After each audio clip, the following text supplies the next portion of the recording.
नमस्कार दोस्तों, welcome to सरकार स्टडी बेस्ड एजुकेशन। चलिए, आज की जो वीडियो होने वाली हमारी पीजीडीसीए डीसीए और जहां भी आपका पीसी पैकेज पूछा जाता है उससे रिलेटेड यहां पे वीडियो होने वाली है। अब इसमें हम पढ़ने क्या वाले हैं, तो देखिए पीसी पैकेज के अंतर्गत आपको मिल जाते हैं 3 टॉपिक मुख्य रूप से वर्ड, एक्सेल, पावर पॉइंट। साथ में मिल जाता है विंडोज़। तो इससे रिलेटेड जो हमारे एग्ज़ाम ओरिएंटेड यानी मेन एग्ज़ाम के आईएमपी क्वेश्चन, साथ में हर एक यूनिट के संबंध में उनका सॉल्यूशन भी देखेंगे और उनको आंसर राइटिंग में कैसे आपको लिखना है, सारी चीज़ हम यहाँ पे जानने वाले हैं। तो चलिए शुरू करते हैं। देखिए यहाँ पे पीसी पैकेज के अंतर्गत आपको मिल जाती है टोटल 5 यूनिट, और 5 यूनिट में आपको देखने को मिलेगा हर एक में हम इंपॉर्टेंट क्वेश्चन यहाँ पे देखने वाले हैं। तो पहली यूनिट आपको मिल जाती है किससे रिलेटेड, ऑपरेटिंग सिस्टम, विंडोज़ से संबंधित और साथ में इंटरनेट के यूजेज से संबंधित। तो ये यहाँ पे आपकी पहली यूनिट है और पहली यूनिट में आपका क्वेश्चन मिल जाता है विंडोज़ 8.1। आज की डेट में आप जो विंडोज़ 10 है उसको भी समझा सकते हैं, क्योंकि विंडोज़ 8 और विंडोज़ 10 लगभग लगभग सेम है। हालांकि अभी विंडोज़ 11 चल रहा है तो उसकी फैसिलिटी भी यहाँ पे आप लिख सकते हैं, कोई दिक्कत नहीं। तो उसमें आपको बताना है लॉगिन कैसे करते हैं, यानी कंप्यूटर जब सबसे शुरू में स्टार्ट करते हैं तो उसको लॉगिन कैसे करना है, लॉग आउट कैसे करना है दूसरे यूज़र में जाने के लिए, शट डाउन कैसे करना है और डेस्कटॉप को कस्टमाइजेशन कैसे करना है। यानी कि ले देखे बात की जा रही है कि डेस्कटॉप का पर्सनलाइजेशन को समझाइए और बेसिक ऑपरेशन को समझाइए कंप्यूटर के। तो आप सिंपल सी बात है, जब आप कंप्यूटर को चालू करते हैं तो पावर ऑन आपको करते बन जाता होगा, तो उसके स्टेप्स आप लिख सकते हैं। लॉगिन में आपको देखने को मिला होगा जैसे पावर ऑन जैसे करते हैं तो लॉक स्क्रीन आती है और उसको स्वाइप करने के बाद यूज़र नेम और पासवर्ड डालने का जो विंडो है वो आता होगा। उसके बाद आप जो है एंटर की प्रेस करते हैं और आपका डेस्कटॉप दिख जाता है। तो ये स्टेप्स आपको लिखना है किससे रिलेटेड, पावर ऑन यानी कि लॉगिन से रिलेटेड। उसके बाद लॉगआउट की बात करें तो फिर से स्टार्ट बटन में जाना है और जो यूज़र दिखाई देता है यूज़र आइकॉन पर क्लिक करना है और साइन आउट पर क्लिक करना है। तो मैं आपको दिखा देता हूँ, जैसे यहाँ जाओगे तो ये अब देखिए यहाँ पे यूज़र दिख रहा है, यूज़र में जाओगे देखिए साइन आउट दिख रहा है या लॉग आउट। तो इस प्रकार आप जो है इसको लॉग आउट कर सकते हैं और फिर से लॉगिन स्क्रीन आ जाएगी। नेक्स्ट आप देखोगे शट डाउन, तो शट डाउन भी कैसे करते हैं, स्टार्ट बटन में जाएंगे, देखिए आपको शट डाउन की बटन दिख रही है। यहाँ पे आपको देखिए अलग अलग ऑप्शन आ रहा है, जैसे रीस्टार्ट यानी फिर से आप रीस्टार्ट कर सकते हो, यानी फिर से स्टार्ट कर सकते हो। शट डाउन मतलब बंद करना। उसके बाद स्लीप मतलब हो जाता है आप कंप्यूटर को थोड़ी देर के लिए मतलब आराम देना चाहते हैं, एक प्रकार से बंद नहीं होता, स्लीप मोड में चला जाता। उसके बाद ये लॉक, लॉक का मतलब हो जाता है इस विंडो को जो है लॉक कर देगा और उसको पासवर्ड के द्वारा फिर से ओपन किया जाएगा। तो ये हो जाते हैं आपके शट डाउन, रीस्टार्ट और स्लीप और लॉक। इसके अलावा हम बात करते हैं यहाँ पे देखिए आपको मिलेगा डेस्कटॉप का कस्टमाइजेशन। तो डेस्कटॉप का कस्टमाइजेशन करने के लिए आप सबसे पहले राइट क्लिक करेंगे। जैसे आप राइट क्लिक करोगे तो आपको कुछ इस प्रकार के ऑप्शन आएंगे, देखिए इस प्रकार के ऑप्शन आएंगे जहाँ पे लिखा हुआ है पर्सनलाइज। पर्सनलाइज पर क्लिक करना है और यहाँ पे आपको मिलेगा बैकग्राउंड वॉलपेपर बदलना, ठीक है, कलर चेंज करना, थीम बदलना और लॉक स्क्रीन। तो बैकग्राउंड वॉलपेपर बदलोगे तो आप देखिए यहाँ पे आपको बहुत सारे वॉलपेपर नजर आएंगे। जो भी वॉलपेपर आप बदलना चाहते हैं आप ऐसे क्लिक कर दो, वॉलपेपर आपका चेंज हो जाएगा। जैसे मैं इसको क्लिक करा तो मिनिमाइज़ करूँगा, देखिए वॉलपेपर यहाँ पे चेंज हो चुका है। फिर से चले वहाँ पे पर्सनलाइज में, तो वापस चलते हैं और यहाँ पे देखिए कलर। तो कलर में बदल कर देखूंगा, देखिए हेडर और फुटर का जो कलर है वो चेंज हो जाएगा। जैसे यहाँ आप ये बटन में देखिए, यहाँ देखिए कलर चेंज हो रहा है। देखिए बाय डिफ़ॉल्ट जो कलर रहता है ब्लू टाइप का रहता है, हम चाहे तो इसको बदल भी सकते हैं। देखिए इस प्रकार से हम इसको बदल देते हैं, तो ग्रीन कर देते हैं या जैसा भी आपको लगता है वो आप कर सकते हैं। इसके अलावा आप जो है इसमें थीम बदल सकते हैं। थीम जैसे कि अभी हमारी थीम ब्लैक है, हम इसको वाइट कर सकते हैं, यानी कि देखिए लाइट थीम कर सकते हैं, डार्क थीम कर सकते हैं, जैसी आपकी मर्जी वैसा आप कर सकते हैं। जैसे मैं अभी इसको लाइट कर देता हूँ तो लाइट थीम यहाँ पे हो जाएगी। डार्क थीम का फ़ायदा क्या है कि आंखों को भी चुभता नहीं है और दूसरा अगर लैपटॉप यूज़ कर रहे हैं तो बैटरी जो है ज़्यादा कंज्यूम नहीं होती है।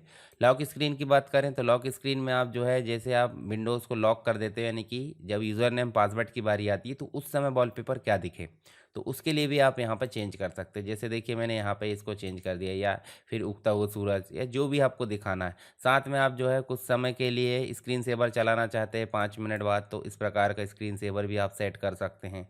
3D टेक्स्ट या अन्य टाइप का उसकी सेटिंग आप यहाँ से कर सकते हैं, नाम बदलना वगैरह। तो ये हो जाता है आपका पर्सनलाइजेशन। तो इसकी जो भी विंडो से आप गुजर रहे हैं सारी चीज़ें आपको समझाना। जैसे बैकग्राउंड वॉलपेपर बदलते हैं तो राइट क्लिक करें, पर्सनलाइज में जाना है, डेस्कटॉप बैकग्राउंड में जाना, बदल सकते हैं। ठीक है, थीम बदलना है तो फिर पर्सनलाइजेशन में गए थीम चुन सकते हैं। और आइकॉन वगैरह बदलना है, शॉर्टकट आइकॉन जोड़ना है तो उसके लिए आप जो है राइट क्लिक करना है, पर्सनलाइज में जाना है, चेंज डेस्कटॉप आइकॉन। तो कैसे करेंगे ये, चलिए मैं आपको दिखाता हूँ। फिर से राइट क्लिक करें और यहाँ जाना है पर्सनलाइज में, और पर्सनलाइज में जाने के बाद देखिए यहाँ आपको मिलेगा थीम या कलर में। चलिए यहाँ पे थीम में चलते हैं। थीम में चलें तो देखिए डेस्कटॉप आइकॉन देखने को मिल रहा है। डेस्कटॉप आइकॉन में गए तो डेस्कटॉप में क्या क्या आइकॉन आपको दिखाना है, कंप्यूटर के बेसिक तो आपको दिखाना है computer, recycle bin, user file, या फिर आपको कंट्रोल पैनल दिखाना तो ऐसे क्लिक कर दो, कंट्रोल पैनल भी डिस्प्ले हो जाएगा। और उसके बाद कर दो अप्लाई। उसके बाद आप इन आइकॉन को चेंज करना चाहते हैं, जैसे उदाहरण के लिए पीसी है, पीसी का आइकॉन आप बदलना चाहते थे, यहाँ चेंज आइकॉन में जाओ और यहाँ से आप बदल सकते, चाहे तो आप खुद का इमेज भी लगा सकते हो। ठीक है, तो ये देखिए यहाँ पे आप .dll फाइल के अंतर्गत ये चीज़ें देखने को मिल रही, तो आप इस आइकॉन को बदल भी सकते हैं। तो ये हो जाता है आपका पर्सनलाइजेशन, आइकॉन चेंज करना, और दूसरा कंप्यूटर के बेसिक जो आपके ऑपरेशंस होते हैं। एक और क्वेश्चन है, टास्क बार को कस्टमाइज़ कैसे करें। तो टास्क बार को कस्टमाइज़ करने के लिए आपको पहले टास्क बार में जाना पड़ेगा, राइट क्लिक करना है टास्क बार में, ये देखिए, उसके बाद टास्क बार सेटिंग में जाना है। आपको मिलेंगे यहाँ पे देखिए ये विंडोज़ 11 के ऑप्शन है, हालांकि 10 के भी लगभग लगभग ऐसे ही रहेंगे। तो यहाँ जो सर्च बार आता है, ये देखिए सर्च बार अभी आ रहा है क्या, सर्च बार नहीं आता, उसके लिए देखिए सर्च बार आ जाएगा। ये देखिए यहाँ से आपको सर्च बार देखने को मिल जाएगा, जैसे मैं आपको दिखाता हूँ। ये देखिए यहाँ सर्च बार देखने को मिल गया। ये देखिए अगर मैं सर्च बार को यहाँ से हाइड कर दूँ, देखिए सर्च बार यहाँ पे हाइड हो जाएगा। अगर इसको बड़े विंडो के साथ दिखाना तो देखिए लेबल के साथ दिखा सकते हैं, और सर्च बॉक्स दिखाना पूरा तो देखिए सर्च बॉक्स दिखा सकते हैं। तो आपकी मर्जी, आपको जैसा दिखाना, देखिए अभी इस प्रकार का दिख रहा है तो ये भी आप दिखा सकते हैं। चलिए नेक्स्ट आप देखिए यहाँ पे तो आपको टास्क व्यू देखने को मिल रहा है, यानी कि सारे एप्लीकेशन एक साथ देखना है तो टास्क व्यू देख सकते हैं। जैसे जो जो एप्लीकेशन में आपने काम कर रहे हैं ये देखिए सारे एक साथ, और इसको बंद करना तो बंद कर सकते हैं। बजट दिखाना जैसे न्यूज़ है या अन्य चीज़ें दिखाना तो उसके लिए आप देखिए बजट यहाँ पे देख सकते हैं। उसके बाद इसको ऑफ़ करना कर सकते हैं, पेन ऑप्शन ऑन ऑफ कर सकते हैं। ठीक है, इसके अलावा आप डेट एंड टाइम की सेटिंग कर सकते हैं, टास्क बार का बिहेवियर ऑटो हाइड कर सकते हो, सेंटर में करना है, लेफ्ट में करना है, ये आपकी मर्जी, आप अपने हिसाब से मेंटेन कर सकते हैं। इसके अलावा आप देखो, हाँ, जो मतलब यहाँ पे आपको नोटिफिकेशन एरिया दिख रहा है, इसमें कौन कौन से आइकॉन दिखाना है, कौन कौन से आइकॉन छुपाना है, सारी चीज़ें आप यहाँ पे ऑन ऑफ कर सकते हो। साथ ही नीचे कुछ और सेटिंग दिख रही है, जैसे बिहेवियर तो हमने देख लिया, डेट एंड टाइम आप चेंज कर सकते हैं। तो सारी चीज़ हो जाती है टास्क बार के कस्टमाइजेशन में। हम फिर से इसको जो है बंद कर देते हैं, वापस से चलते हैं। स्क्रीन का रेजोल्यूशन और डिस्प्ले सेटिंग कैसे चेंज करना है, तो इसके स्टेप्स कैसे लिखोगे। सबसे पहले डेस्कटॉप पर राइट क्लिक करेंगे, आपको जाना है डिस्प्ले सेटिंग में, और डिस्प्ले सेटिंग में जाओगे तो आपको मिलेंगे सिस्टम के डिस्प्ले, जहाँ पे आपको मल्टीपल डिस्प्ले दिखाना है या जैसे भी आपको यहाँ से देख सकते हैं। उसके अलावा देखिए स्केलिंग वगैरह चेंज करना है तो स्केलिंग आप चेंज कर सकते हैं, आपको 100 से 150 जैसे भी दिखाना, बाय डिफ़ॉल्ट रहने दो तो अच्छा है। ठीक है, और यहाँ से डिस्प्ले भी आप चेंज कर सकते हैं। मेरे सिस्टम में 2 डिस्प्ले लगे हुए तो यहाँ से 2 डिस्प्ले का ऑप्शन दिख रहा है, 3 लगे रहते तो 3 दिखते हैं। ठीक है, यहाँ पे देखिए एक्सटेंड करना है या जो भी करना, सारी चीज़ें आप यहाँ से मेंटेन कर सकते हो डिस्प्ले सेटिंग के अंतर्गत। ठीक है, डिस्प्ले की सेटिंग के अंतर्गत देखिए आप अपना जो मॉनिटर है वो भी देख सकते हैं, और रेजोल्यूशन वगैरह चेंज करना है तो वो भी आप यहाँ से चेंज कर सकते हैं। चलिए नेक्स्ट आप देखिए यहाँ पे कुछ इम्पॉर्टेंट जो ओवरव्यू दिया हुआ है, जैसे लॉगिन क्या होता है तो आप कर सकते हैं कि पासवर्ड डाल के सिस्टम में एंटर करना लॉगिन कहलाता है। लॉगआउट, अकाउंट से बाहर निकलना अपने यूज़र अकाउंट से, लॉगआउट कहलाता है। शट डाउन का मतलब क्या हो जाता है, कंप्यूटर को बंद करना फिर से चालू करना, स्लीप मोड में डालना, ये सारे ऑप्शन इसके अंतर्गत आ जाते हैं। और डेस्कटॉप को कस्टमाइज़ करना बोले तो बैकग्राउंड, आइकॉन, थीम और जो सेटिंग है वो बदलना क्या कहलाता है, डेस्कटॉप का कस्टमाइजेशन। तो ये हो जाता है हमारा एक क्वेश्चन यहाँ पे सॉल्व। तो ये क्वेश्चन आए तो इस प्रकार आपको जो है, मैंने यहाँ सिर्फ आपको ओवरव्यू बताया हूँ, इसकी डिटेल जो है आपको अच्छे से पढ़ लेना है, ताकि क्वेश्चन कैसे हल करना है, उसमें लिखना कैसे, वो उसमें आपको समझ में आ जाए। लिखना कैसे है यहाँ तो मैंने बता दिया हूँ, परंतु आपको डिटेल उसी पीडीएफ से मिलेगी जो मैंने आपको टेलीग्राम पर डाल रखा हूँ। देखिए आप टेलीग्राम पे ज्वाइन होंगे तो यहाँ पे आपको देखने को मिलेगी, देखिए थर्ड नंबर पे जो मिल रही PC package Word, Excel, PowerPoint, इसमें विंडोज़ भी है। तो इस लिंक पर क्लिक करके आप जो है पीडीएफ को प्राप्त कर सकते हैं। और दूसरी चीज़, इसका कंप्लीट वीडियो देखना ना भूलें। अभी एग्ज़ाम के पहले थोड़ा टाइम है तो आप प्लेलिस्ट में जाना है, और प्लेलिस्ट में जाओगे तो प्लेलिस्ट में जाओगे तो यहाँ देखिए आपको पीजीडीसीए डीसीए फर्स्ट सेमेस्टर के अंतर्गत क्या मिल रही है, कंप्लीट प्लेलिस्ट मिल रही है। और इसमें आप जाओगे तो यहाँ देखिए आपको देखने मिलेगा how to solve exam paper, ये वीडियो देख लेना है। कंप्लीट फंडामेंटल्स जो आपका है और डॉस एंड लाइनेक्स, इसकी कंप्लीट वीडियो देख लेना है। और मैंने इसके सॉल्यूशन भी प्रोवाइड करा हूँ, तो प्लेलिस्ट में वो भी मिल जाएंगे आपको, मैं लिंक भी प्रोवाइड कर दूंगा। यहाँ पीसी पैकेज का कंप्लीट वीडियो मिल रहा है, एक मिल रहा है 7 घंटे का और एक मिल रहा है 5.5 घंटे का।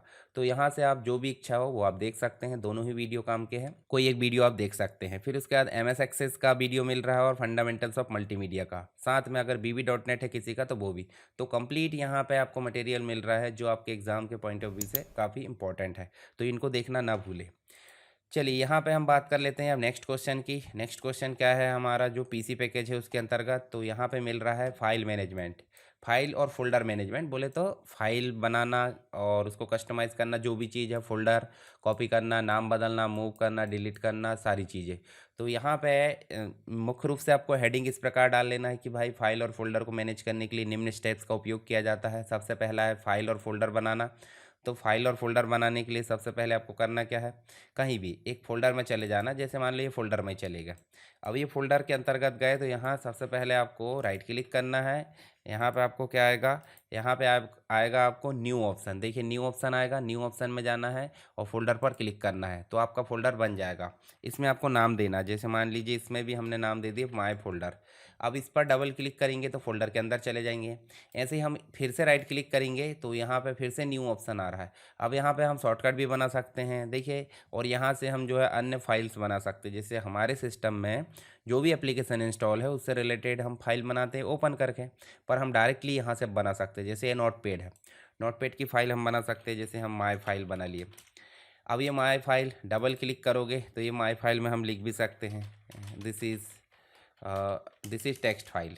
ठीक है, दिस इज़ टेक्स्ट फाइल, इस प्रकार हमने लिख दी। और इसको अगर हम ऐसे सेव करते हैं तो इसने लोकेशन नहीं पूछा। क्यों नहीं पूछा लोकेशन, क्योंकि यहाँ पे ऑलरेडी हमने माय फोल्डर में इसकी लोकेशन दे रखे हैं।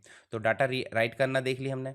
उसके बाद इसमें हमने राइट क्लिक करे तो यहाँ से देखिए आपको ऑप्शन आ रहा है कट करना, कॉपी करना, डिलीट करना, रीनेम करना, शॉर्टकट बनाना। ये सारी स्टेप्स आप समझा सकते हैं।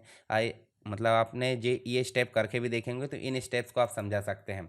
ऐसे ही फोल्डर पर राइट क्लिक करेंगे तो भी आ रहा है कट, कॉपी, पेस्ट, शॉर्टकट, ये सारे ऑप्शन, तो इनको भी आप समझा सकते हैं। तो इस प्रकार आपका फाइल और फोल्डर का मैनेजमेंट आप एक एक करके समझा सकते हैं साइड हेडिंग डाल के। जैसे देखिए फाइल और फोल्डर बनाने के लिए क्या स्टेप्स है वो आपको बताना है, कैसे बनाएं।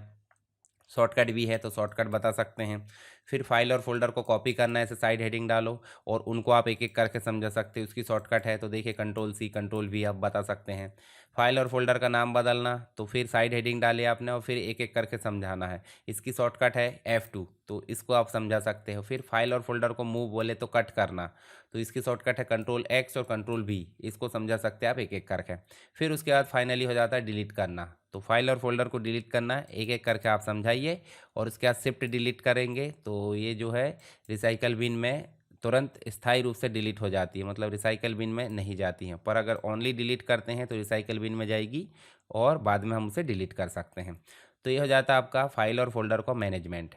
नेक्स्ट क्वेश्चन है सिस्टम की यूटिलिटीज़ को समझाइए। सिस्टम यूटिलिटीज़ या सिस्टम टूल्स पूछ लेगा, या फिर आपका जो है एक प्रकार से यूटिलिटी सॉफ्टवेयर पूछ लेगा।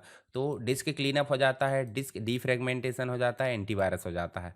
तो डिस्क क्लीनअप क्या होता है, तो डिस्क क्लीनअप का मतलब एक ऐसा टूल है ये जिसमें अनावश्यक जो फाइल्स हो जाती है हमारे सिस्टम में, बेकार की अस्थायी या टेम्परेरी फाइल है जो मतलब कंप्यूटर यूज़ करते करते स्टोर हो जाती है, तो उससे हमारे कंप्यूटर की स्पीड स्लो हो जाती है। तो उसी समस्या के समाधान के लिए हम यूज़ करते हैं डिस्क क्लीनअप। क्या यूज़ करते हैं, डिस्क क्लीनअप। ठीक है, जंक फाइल है, रिसाइकल बिन की फाइल है, टेम्परेरी इंटरनेट फाइल है, सिस्टम एरर की फाइल है, इस सारी फाइल को हटाना तो हम यूज़ करते हैं डिस्क क्लीनअप का। अब यूज़ कैसे करते हैं, तो स्टार्ट बटन में जाएंगे और लिखेंगे डिस्क क्लीनअप, और यहाँ पे हमको जाना है डिस्क क्लीनअप पे, और हमारे सामने एक छोटी सी विंडो आएगी। जिस जिस भी ड्राइव का क्लीनअप करना है उसको हम सेलेक्ट करेंगे और ओके बटन पर क्लिक करेंगे। तो हमारे सामने डायलॉग बॉक्स आएगा जिसमें लिखा हुआ है कि भाई देखिए download program file, temporary internet file, report feedback file, set cash है, डिलीवरी ऑप्टिमाइजेशन फाइल है, रिसाइकल बिन की फाइल है, इसके अलावा टेम्परेरी फाइल है। इन सबको एक साथ सेलेक्ट करो और करना है ओके। ओके जैसे करोगे तो जो जितनी भी फाइल हमने देखे हैं यहाँ पे, इन फाइल का सफाया कर देगा डिस्क क्लीनअप। अब बात कर लेते हैं हम दूसरा। दूसरा कौन सा है, डिस्क डीफ्रेगमेंटेशन, यानी कि जब भी फाइल हार्ड डिस्क पर इधर उधर बिखर जाती है तो अनावश्यक रूप से फैल जाने के कारण हमारी हार्ड डिस्क जो है क्या हो जाती है, जल्दी मतलब फुल, यानी कि स्टोरेज फुल होने का यहाँ पे मैसेज दे सकती हैं। तो उन्हीं फाइल को अव्यवस्थित फाइल को व्यवस्थित करने का तरीका हो जाता है डीफ्रेगमेंटेशन।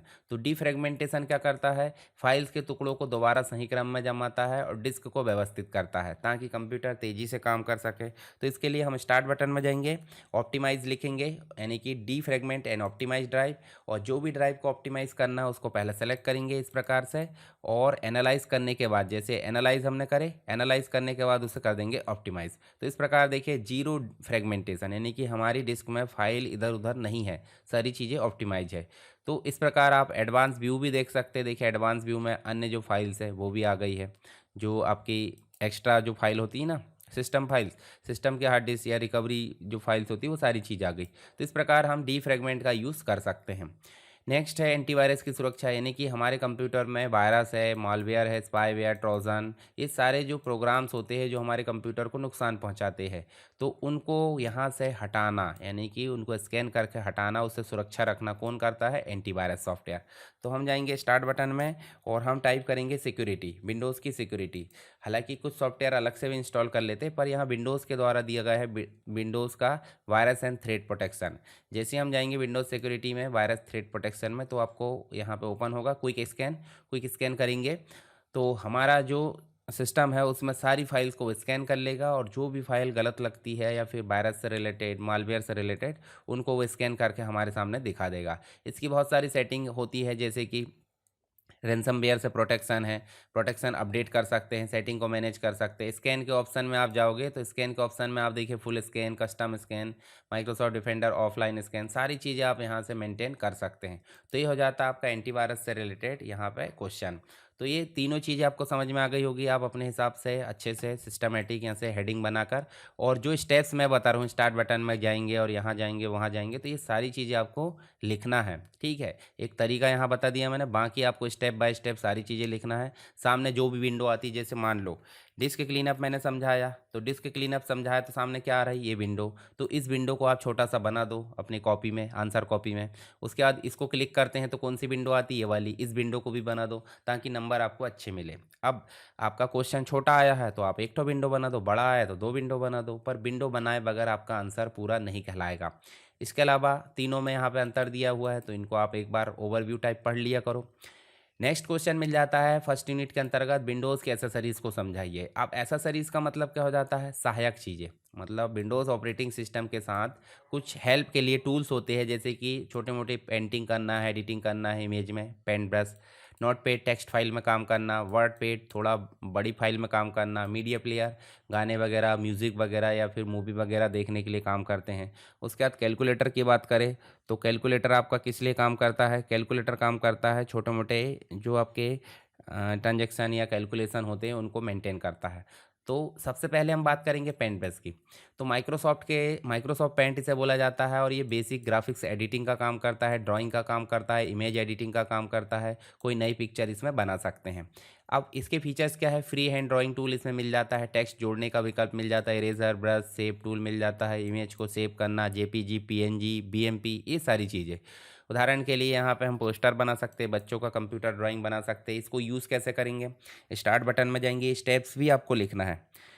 फिर पेंट पर देखिए यहाँ पेंट लिखेंगे और इसके बाद इसको क्लिक करेंगे तो हमारे सामने पेंट की विंडो डिस्प्ले होगी। ये विंडो आप छोटी सी बना दो वहाँ पे और थोड़ा बहुत इसको समझा दो, ठीक है। तो इससे आपका काम अच्छा, मतलब थोड़ा आकर्षक दिखेगा। दूसरी चीज़ हो जाती है नोटपैड।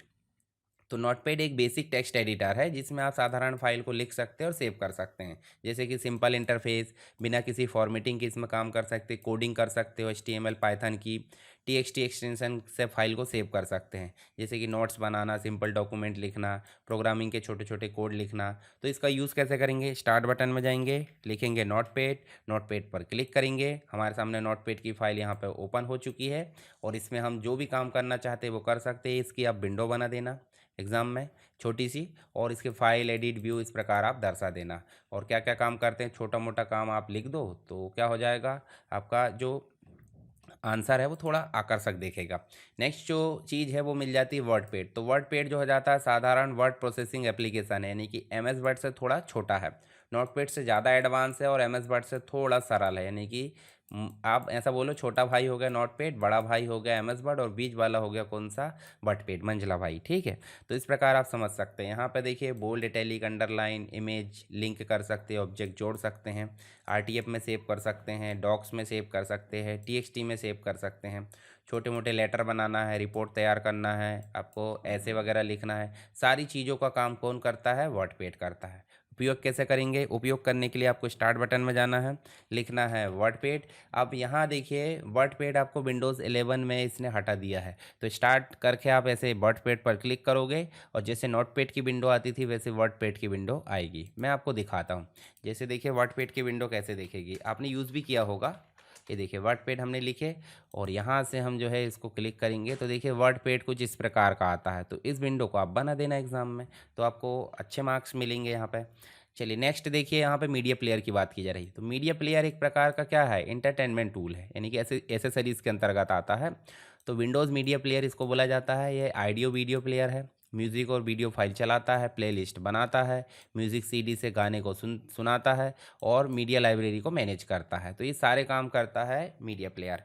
स्टार्ट बटन में जाएंगे, मीडिया प्लेयर टाइप करेंगे, ऐसे क्लिक करेंगे और हमारे सामने मीडिया प्लेयर आ चुका है। तो ये मीडिया प्लेयर का उपयोग हम कर सकते हैं किसके लिए, इस प्रकार से म्यूज़िक, वीडियो, सारी चीज़ों को मेंटेन करने के लिए। इसकी बटन वगैरह बना देना, प्ले, पॉज, नेक्स्ट, सारी चीज़ें यहाँ पे देखने को मिल जाती है। अगला जो टूल है एसेसरीज के अंतर्गत उसका नाम है कैलकुलेटर। अब कैलकुलेटर क्या है, ये डिजिटल एप्लीकेशन है एक प्रकार का, जो कि एक प्रकार से साधारण और साइंटिफिक गणनाओं के लिए यहाँ पे काम आता है। तो इसका यूज़ हो जाता है सिंपल स्टैंडर्ड बोले तो साधारण जोड़ घटाना, साइंटिफिक कैलकुलेटर का काम करना, उसके बाद प्रोग्राम का कैलकुलेटर, उसके बाद है डेट कैलकुलेशन। ये सारे काम करता है कौन, एक प्रकार से कैलकुलेटर, यानी कि करेंसी कन्वर्टर, सारी चीज़ें। तो इसका यूज़ कैसे करें, स्टार्ट बटन में जाएंगे, सीधे लिखेंगे कैलकुलेटर और इसको क्लिक करेंगे, हमारे सामने कैलकुलेटर की विंडो डिस्प्ले हो जाएगी। अब इसमें जाओगे तो यहाँ पे देखिए आपको अलग अलग प्रकार की कैलकुलेटर देखने को मिल जा रहा है। तो इन कैलकुलेटर का आप उपयोग कर सकते हैं। यहाँ पे देखिए जैसे मान लो मैंने 52 + 5 इस प्रकार करा, तो देखिए प्लस हो गया, माइनस, इस प्रकार आप कर सकते हैं। ये विंडो बनाना नहीं भूलना है। तो ये हो जाता है हमारा एसेसरीज। अब यहाँ पे आप देखोगे तो नेक्स्ट जो क्वेश्चन मिल जाता है आपको पहली यूनिट के अंतर्गत, वो मिल जाता है इंटरनेट का उपयोग। इंटरनेट के उपयोग के अंतर्गत क्या करना है, आपको ब्राउजिंग करके दिखाना है, सर्च इंजन क्या है उसके बारे में बताना है, ऑनलाइन सर्विसेज जैसे कि बिल का भुगतान कैसे करें, टिकट की बुकिंग कैसे करें, डॉक्यूमेंट के लिए आवेदन जैसे कि पैन कार्ड के लिए आवेदन करना, आधार कार्ड के लिए, हालांकि ऑनलाइन नहीं होता पर स्टेप्स आपको बताना है, ई बुक के बारे में बताना है, गूगल ऐप के बारे में बताना। तो सारी चीज़ हम जानते हैं एक एक करके। सबसे पहले हम बात करते हैं इंटरनेट के उपयोग के अंतर्गत ब्राउजिंग। तो ब्राउजिंग क्या है, जब हम इंटरनेट में किसी भी एप्लीकेशन का उपयोग करते हैं, जैसे मान लीजिए गूगल क्रोम का, चलिए मैं गूगल क्रोम को ओपन करता हूँ। जैसे मैंने गूगल क्रोम ओपन करा तो देखिए यहाँ से मैं गूगल क्रोम ओपन करा और आप शुरुआत में जाते होंगे तो कुछ इस प्रकार की विंडो डिस्प्ले मिलती होगी। गूगल पर क्लिक करेंगे या लिखेंगे तो इस प्रकार से आपको देखने को मिलेगा। आप जब भी कोई चीज़ सर्च करना चाहते हैं तो आप ये विंडो बना दो यहाँ पे और इसको आपको लिख देना है कि भाई आप जैसे मान लीजिए क्या लिखना चाह रहा है, मान लो आप आधार कार्ड सर्च करना चाह रहा है, ठीक है।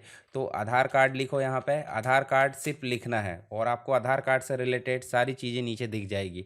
तो ये हो जाता है आपका ब्राउज़ करना। जैसे आप इस पर जाओगे तो आधार कार्ड की जो वेबसाइट है वो आपको ओपन होती हुई नज़र आएगी। ये देखिए इस प्रकार से इंग्लिश आप क्लिक कर दो और इंग्लिश क्लिक करोगे तो मेन पेज इसका आ जाएगा। तो ये हो जाता है नॉर्मली ब्राउजिंग करना। जैसे उदाहरण के लिए आप कोई भी वेबसाइट, जैसे मान लीजिए डायरेक्ट हम यूआरएल भी लिख सकते हैं। डायरेक्ट यूआरएल कैसे लिखेंगे, www.sarkarstudywaves.com ऐसे लिखें और एंटर करें। ये वेबसाइट है, आप देख सकते हैं। इस वेबसाइट में बहुत सारा मटेरियल मिल जाता है आपको अपनी पढ़ाई से रिलेटेड, जैसे कंप्यूटर की नोट्स वगैरह देखोगे। पीजीडीसीए में जाओगे, जैसे मान लीजिए उदाहरण के लिए आप आईटी ट्रेंड में चले गए तो आईटी ट्रेंड में जाओगे, देखिए यहाँ पे आपको सारी चीज़ों की जो ज्ञान है यहाँ पे मिल जाएगा। जैसे उदाहरण के लिए आप ई गवर्नेंस पोर्टल में जाते हो, जैसे यूआईडीआई की बात करें तो इस पे जाओगे तो इससे रिलेटेड सारी जानकारी आपको यहाँ पे मिलेगी, देखिए, ठीक है। तो इसको आप पढ़ सकते हैं, वेबसाइट को लिंक आपको डिस्क्रिप्शन बॉक्स में मिल जाएगी। तो ये हो जाता नॉर्मली ब्राउज़ करना।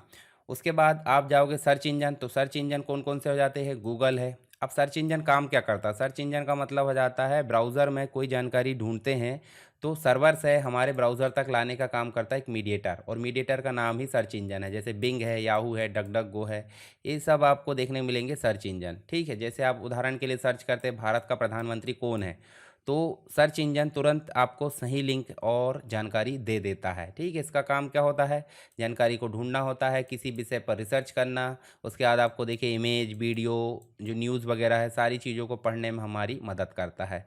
कुछ ऑनलाइन सेवाएं हो जाती है, तो ऑनलाइन सेवाओं के अंतर्गत बिल पेमेंट के अंतर्गत आप फ़ोन पे, गूगल पे, इसमें जाकर आप जो है क्या कर सकते हो, जो बिल पेमेंट करते हो गैस का या जो भी चीज़ का, उसको आप जो है उसकी स्टेप्स या विंडो बनाकर आप इसको लिख सकते हो। ठीक है, मैंने आपको एक आइडिया दिया हूँ, इतना ही बस मत लिख देना, पूरी पीडीएफ में आपको सारी चीज़ें मिल जाएगी। टिकट बुकिंग की बात करें तो टिकट बुकिंग भी आप करते ही होंगे। ट्रेन की टिकट बुक होती है आईआरसीटीसी से। ठीक है, इसके अलावा आप बाकी अन्य चीज़ों से कर सकते हैं, जैसे रेड बस से भी कर सकते हो। रेड बस से बस की टिकट भी बुकिंग हो जाती है, अभी बस है, मेक माई ट्रिप है, कई वो है। ठीक है, तो ये सारी चीज़ें आप जो है उपयोग कर सकते हो। किसी एक की स्टेप्स आप बता देना बाकायदा विंडो बनाकर, ठीक है, स्ट्रक्चर वगैरह बनाकर बता सकते हैं। डॉक्यूमेंट के लिए आवेदन कैसे करें, मान लीजिए पैन कार्ड के लिए आवेदन करना, तो एनएसडीएल है, यूटिल टीएसएल के अंतर्गत आप कर सकते हैं। तो चलिए मैं आपको दिखाता हूँ। आपको जाना फिर से गूगल पर, जो गूगल पे आप गए यहाँ पे, और नई विंडो आप ओपन करें और यहाँ लिखना है पैन कार्ड अप्लाई। ठीक है, इस प्रकार ऐसे लिखे तो यहाँ देखिए आपको देखने को मिलेगा ऑनलाइन सर्विस एनएचडीएल के अंतर्गत, यहाँ पे इनकम टैक्स के अंतर्गत भी देखने को मिल जा रहा है, और देखिए यहाँ पे भी मिल जा रहा है। तो आप किसी एक पर लिंक पर क्लिक करो, यहाँ जो भी वेबसाइट है, यहाँ देखिए लिखा है apply for new pan card. ये स्टेप्स लिखना बाकायदा आपको एग्ज़ाम में।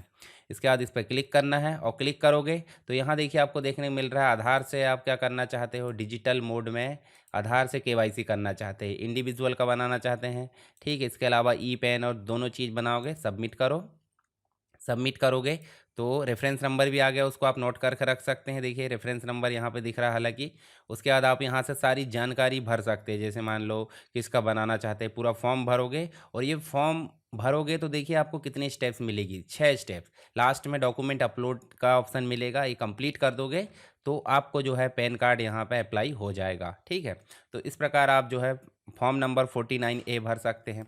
ऐसे ही आधार कार्ड से रिलेटेड वर्क करना है तो आपको UIDAI लिखना होगा, इसमें आपको सारी चीज़ मिल जाएगी आधार कार्ड से related. Unique identification authority of India की वेबसाइट है ये, हाँ मतलब गवर्नमेंट का पोर्टल है, जिसके अंतर्गत आपको जो है अलग अलग लैंग्वेज है, और यहाँ किसी भी लैंग्वेज का उपयोग करके आप माय आधार से रिलेटेड सर्विस, जैसे अपडेट का है, गेट आधार है, आधार सर्विसेज है, अबाउट है, ये सारे काम आप कर सकते हैं। साथ ही अगर आपको पीवीसी कार्ड ऑर्डर करना है सारी चीज़ें, तो आप पीवीसी कार्ड भी ऑर्डर कर सकते हैं। जैसे पीवीसी कार्ड में गए और यहाँ से आप जो है इसको लॉगिन कर लेना है। लॉगिन करने के बाद आप जो है पीवीसी कार्ड को ऑर्डर कर सकते हैं, जैसे हमारे एटीएम कार्ड होता है ना, वैसे ही पीवीसी कार्ड होता है, आप देख सकते हैं।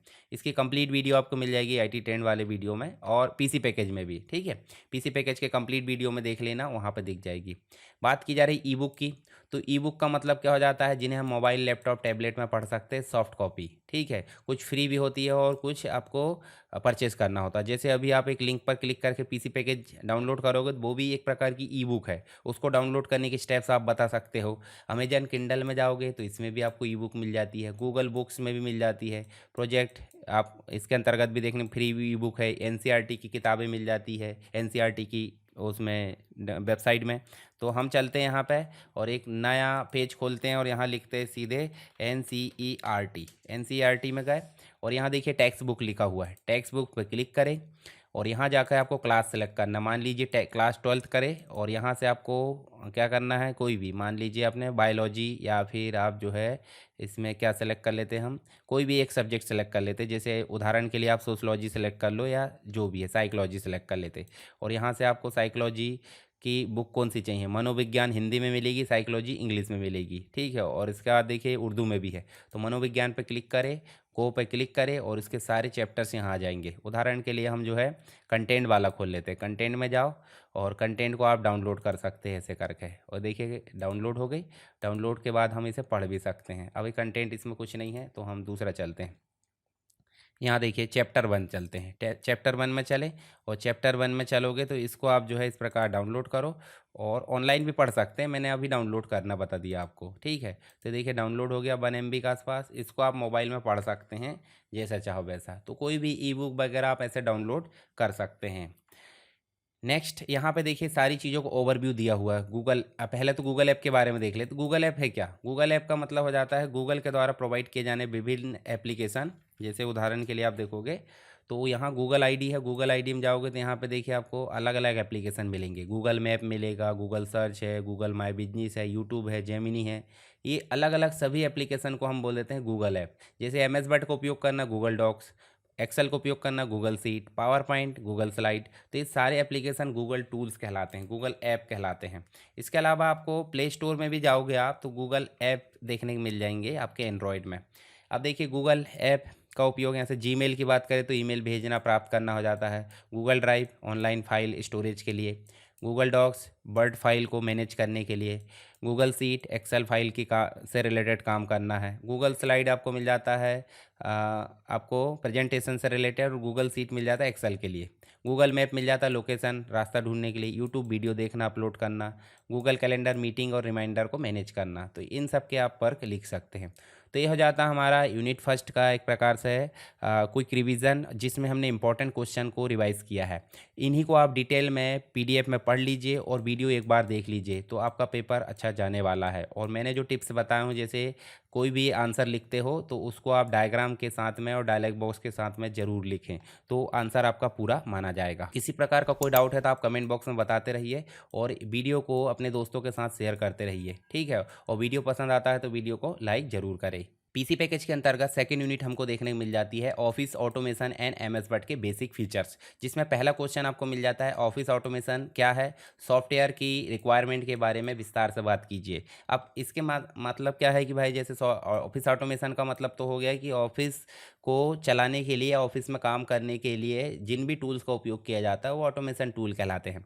और इसकी रिक्वायरमेंट बोले तो इनको इंस्टॉल करने के लिए क्या क्या हमारे कंप्यूटर में होना चाहिए, तो इसके बारे में बात की जा रही है। तो यहाँ देखिए पहली चीज़ हम देख सकते हैं यहाँ पे ऑफिस ऑटोमेशन की। तो देखिए यहाँ पे कार्यालय यानी ऑफिस के अंतर्गत डेली बेस पे जो काम होते हैं, तकनीकी जो उपकरण यानी डिवाइसेस होती है और सॉफ्टवेयर होते हैं, उनकी मदद से तेज़ और आसान कुशल बनाना इसको काम हो जाता है ऑफिस ऑटोमेशन का। जैसे उदाहरण के लिए लेटर टाइप करना है, फाइल मैनेज करना है, डेटा मैनेज करना है, ठीक है। और उसके बाद अब देखिए कंप्यूटर, प्रिंटर, स्कैनर, इंटरनेट और ख़ास सॉफ्टवेयर की मदद से ये काम जल्दी हो जा रहा है और आसान तरीके से हो जा रहा है। तो यहाँ पे हम देखेंगे वर्ड प्रोसेसिंग की। तो वर्ड प्रोसेसिंग मतलब डॉक्यूमेंट बनाना, लेटर वगैरह, रिपोर्ट तैयार करना, ये सब इसके अंतर्गत आ जाता है। डेटा मैनेजमेंट बोले तो एक्सेल के अंतर्गत हम डेटा को मैनेज कर सकते हैं और डीबीएमएस के अंतर्गत भी हम डीबीएमएस डेटाबेस से रिलेटेड काम कर सकते हैं। कॉमन यूज़ होता है एक्सेल। कम्युनिकेशन की बात करें तो ईमेल है, वीडियो कॉन्फ्रेंसिंग है, इंस्टेंट मैसेजिंग है। इंफॉर्मेशन स्टोरेज के लिए क्लाउड है, कंप्यूटर में फाइल सेव करना गूगल ड्राइव है। प्रिंटिंग एंड स्कैनिंग की बात करें तो आपको डॉक्यूमेंट की हार्ड कॉपी लेना या फिर डिजिटल कॉपी तैयार करना, इन सभी काम को करना क्या कहलाता है ऑफिस ऑटोमेशन। और इसकी सहायता के लिए जिन भी डिवाइसेस और जिन भी सॉफ्टवेयर की ज़रूरत पड़ती है वो ऑफिस ऑटोमेशन टूल कहलाते हैं। अब इन ऑफिस ऑटोमेशन टूल के लिए कुछ रिक्वायरमेंट होती है, ठीक है। तो यहाँ देखिए ये तो सॉफ्टवेयर हो गए, ठीक है। सॉफ्टवेयर जो हमने उपयोग करे हैं, जैसे मान ली ईमेल के लिए आउटलुक यूज़ कर लेते हैं, माइक्रोसॉफ्ट का ही प्रोडक्ट है। एमएस एक्सेस भी माइक्रोसॉफ्ट का है, एमएस पावर पॉइंट भी माइक्रोसॉफ्ट का है, एक्सेल भी, वर्ड भी। हालांकि इनके अल्टरनेट में बहुत सारे स्विट आते हैं ऑफिस ऑटोमेशन के, उनके बारे में भी हम डिस्कस करेंगे। तो यहाँ देखिए आपको देखने को मिल जाता है ऑफिस ऑटोमेशन के लाभ, जैसे काम की गति यानी स्पीड बढ़ जाती है, मानव से रिलेटेड जो गलतियाँ होती थी वो कम हो जाएगी, काम का रिकॉर्ड रखना काफ़ी आसान हो जाता है, कम्युनिकेशन काफ़ी तेज़ हो जाता है, समय की बचत होगी, पैसे की बचत होगी, टीम वर्क और सहयोग बढ़ता है, ठीक है। इसके अलावा आप देखोगे तो एम एस वर्ड क्या है। एम एस वर्ड एक प्रकार का वर्ड प्रोसेसिंग टूल है, ठीक है, जो आपको पता ही होगा। डॉक्यूमेंट बनाते हैं हम इसमें, एडिट करते हैं, फॉर्मेट करते हैं और प्रिंट करते हैं। सारा काम हम किस में करते हैं, एम एस वर्ड में, ठीक है। जैसे कि एप्लीकेशन तैयार करना, रिज्यूम बनाना, लेटर्स बनाना, इसके अलावा हम बुक्स वगैरह तैयार कर सकते हैं, मेल मर्ज का उपयोग कर सकते हैं। तो ये सारे काम हो जाते हैं हमारे किस में, एम एस वर्ड में, ठीक है। और अगर बात करें हम किसकी रिक्वायरमेंट की, जो हमारे ऑफिस से रिलेटेड जो भी आवश्यकता होती है उसकी अगर बात करें तो ऑफिस की रिक्वायरमेंट के लिए मैं आपको बताता हूँ, ठीक है। M S office hardware requirement. ठीक है, इसको हम क्लिक करें तो यहाँ पे आप देखोगे तो आपको देखने को मिलेगा ऑपरेटिंग सिस्टम मिनिमम, मतलब आपको क्या होना चाहिए, विंडोज़ 10, विंडोज़ 7, विंडोज़ 11 इस प्रकार से होना चाहिए। ठीक है, इसके अलावा आपका प्रोसेसर 1.6 गीगाहर्ट्ज़ और उससे ज़्यादा फास्ट होना चाहिए, मिनिमम डुअल कोर होना चाहिए। हालांकि अभी की डेट में देखें तो i3 है, i5 है, i9, इसके अलावा बहुत ज़्यादा मतलब 2 से ज़्यादा कोर देखने को मिल जाते हैं। मिनिमम 4 GB रैम होना चाहिए और 32 देखिए 2 GB के लिए 32 बिट चल जाएगा, पर जो 64 बिट है उसके लिए 4 GB होना चाहिए। हार्ड डिस्क की अगर बात करें तो हार्ड डिस्क आपकी 4 GB तक अवेलेबल होना चाहिए, या SSD 4 GB तक अवेलेबल होना चाहिए। डिस्प्ले इससे ज़्यादा ही आ रहा है, HD डिस्प्ले से, मतलब फुल HD आ रहा है आज की डेट में। ग्राफिक्स की बात करें तो ग्राफिक्स होना चाहिए नहीं होना चाहिए वो अलग मैटर है, इनबिल्ट वाला भी चल जाएगा। इंटरनेट कनेक्टिविटी किसके लिए ज़रूरत पड़ती है, डाउनलोडिंग के लिए, एक्टिवेट के लिए। अब मैक की बात करें तो मैक में क्या ज़रूरी है, ऑपरेटिंग सिस्टम जो है 3 मोस्ट रिसेंट वाले, यानी कि जैसे अभी 15 चल रहा है तो 15 के पहले 13 या 12 के ऊपर होना चाहिए। 1.6 गीगाहर्ट्ज़ से फास्ट होना चाहिए आपका प्रोसेसर, 4 GB रैम की मिनिमम होना चाहिए, 10 GB डिस्क में अवेलेबल होना चाहिए जगह, और रेजोल्यूशन इससे ज़्यादा होना चाहिए। तो ये हो जाते हैं आपके। अभी वर्तमान में आप देखोगे तो ऑफिस LTSE 2024 देखने को मिल जाता है। अब मैं भी जो है 2024 इंस्टॉल कर लिया हूँ, मतलब उसी को यूज़ करता हूँ। अगर आपको इसका कंप्लीट ट्यूटोरियल चाहिए, यानी कि MS ऑफिस 2024 से रिलेटेड MS वर्ड, एक्सेल और पावर पॉइंट का ट्यूटोरियल चाहिए, तो आप मुझे कमेंट बॉक्स में बता दीजिए। इसके अलावा आपको बहुत सारे वीडियोस यहाँ पे मिल जाएंगे। जैसे PGDCH की बात करें तो PGDCA के अंतर्गत आप देखोगे तो यहाँ पे आपको PGDCA DCA फर्स्ट सेमेस्टर की प्लेलिस्ट मिलेगी। इसी प्लेलिस्ट को क्लिक करोगे तो यहाँ आपको सारे सब्जेक्ट के वीडियोस मिलेंगे। इन वीडियोस को देख के आप अपना कंप्लीट तैयारी कर सकते हैं। दूसरी चीज़, यहाँ जाओगे टेलीग्राम में तो यहाँ पर आपको फंडामेंटल्स है, PC package, database using MS access, multimedia, BB.NET, इन सब की सेपरेट PDF और साथ में कंप्लीट चाहिए तो वो भी आपको मिल जाएगी यहाँ पे। तो इन PDF को पढ़कर आप अपनी तैयारी अच्छी मजबूत कर सकते हैं। चलिए, किसी प्रकार की कोई दिक्कत आती तो आप मुझे कमेंट बॉक्स में बता देना, या फिर टेलीग्राम पे आप मुझे जो है क्या कर सकते हो, पर्सनल मैसेज कर सकते हैं। जैसे यहाँ क्लिक करोगे तो पर्सनल मैसेज यहाँ आ जाएगा। ठीक है, चलिए नेक्स्ट हम यहाँ पे देखते हैं जो हमारा नेक्स्ट क्वेश्चन है सेकेंड यूनिट के अंतर्गत। देखिए, ऑफिस स्वीट्स की तुलना कीजिए। ऑफिस स्वीट्स मतलब जो ऑफिस ऑटोमेशन स्वीट होते हैं, अलग अलग एप्लीकेशन होते हैं, जैसे अपाचे ओपन ऑफिस हो गया, लिब्रे ऑफिस हो गया, गूगल डॉक्स हो गया, माइक्रोसॉफ्ट ऑफिस हो गया, इन सब की तुलना करने को बात की जा रही है। हम यूज़ क्या करते हैं, माइक्रोसॉफ्ट ऑफिस और गूगल डॉक्स ऑनलाइन यूज़ करते हैं, बाकी चीज़ तो हमने सुने भी नहीं है। तो चलिए अभी देख लेते हैं। सबसे पहले बात कर लेते हैं लॉन्च कब हुए। तो ओपन अपाचे ओपन ऑफिस आपका लॉन्च हुआ है 2002 में, लिब्रे ऑफिस 2010 में, गूगल डॉक 2006 में, और 1989 में MS ऑफिस हुआ है। इसके अलावा प्रमुख सॉफ्टवेयर की बात करें तो इसके अंतर्गत राइटर है, कैल्क है, इम्प्रेस, बेस और ड्रॉ, ये सब वर्ड, एक्सेल, पावर पॉइंट जैसे ही है। यहाँ पे भी राइटर, कैल्क, इम्प्रेस, बेस और ड्रॉ मिल जाते हैं। गूगल डॉक में आपको डॉक, सीट और स्लाइड मिल जाता है। इसके अलावा यहाँ पे Word, Excel, PowerPoint, Outlook मिल जाते हैं। प्लेटफॉर्म की बात करें तो ये तीनों प्लेटफॉर्म में काम करता है, विंडोज़, मैक, लाइनक्स में ये भी तीनों प्लेटफॉर्म में काम करता है। और यहाँ पे ये एंड्रॉयड में भी काम करता है और ब्राउज़र में काम करता है विंडोज़ के अंतर्गत। यहाँ पे ये चारों सॉफ्टवेयर मतलब चारों प्लेटफॉर्म में काम करेगा, विंडोज़, मैक, एंड्रॉयड, iOS में। इसके अलावा इंटरनेट की ज़रूरत इसको ज़रूरत नहीं पड़ती, अपाचे को, लिब्रे को भी नहीं पड़ती ज़रूरत, गूगल डॉक्स को ऑनलाइन ज़रूरत पड़ती है। ठीक है, परंतु ऑफलाइन मोड भी यहाँ पे संभव है, परंतु अगर उसको सिंक्रोनाइज़ करना तो आपको ऑनलाइन जाना ही पड़ेगा। यहाँ पे ऑफलाइन की ज़रूरत रहती है, परंतु क्लाउड का काम कर रहा है तो आपको ऑनलाइन ज़रूरत रहती है। इसके अलावा नेक्स्ट अगर देखें लाइसेंस, तो अपाचे आपका फ्री है, आपका जो लिब्रे है वो भी फ्री है, गूगल डॉक्स आपका जो है फ्री और पेड दोनों फीचर्स हैं यहाँ पे, परंतु MS ऑफिस आपका पेड है। ठीक है, वन टाइम परचेस यहाँ पे देखने को मिल जाता है।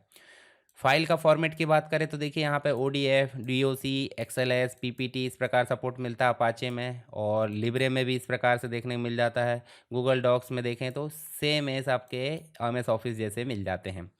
यूज़र इंटरफेस की बात करें तो ये थोड़ा पुराना है, थोड़ा सा मॉडर्न है। यहाँ पे काफ़ी सरल है ये, वेब आधारित, और ये बहुत अच्छा है MS ऑफिस, मतलब वर्तमान में MS ऑफिस ही आपका सबसे अच्छा देखने को मिल जा रहा है। एक्सटेंशन और एड ऑन सपोर्ट की बात करें तो इसमें काफ़ी सीमित है, मतलब बाहरी चीज़ों को ऐड करना ये थोड़ा अच्छा है, ये कुछ सीमित है, और ये इसमें सारे एक्सटेंशन हम ऐड कर सकते हैं MS ऑफिस में।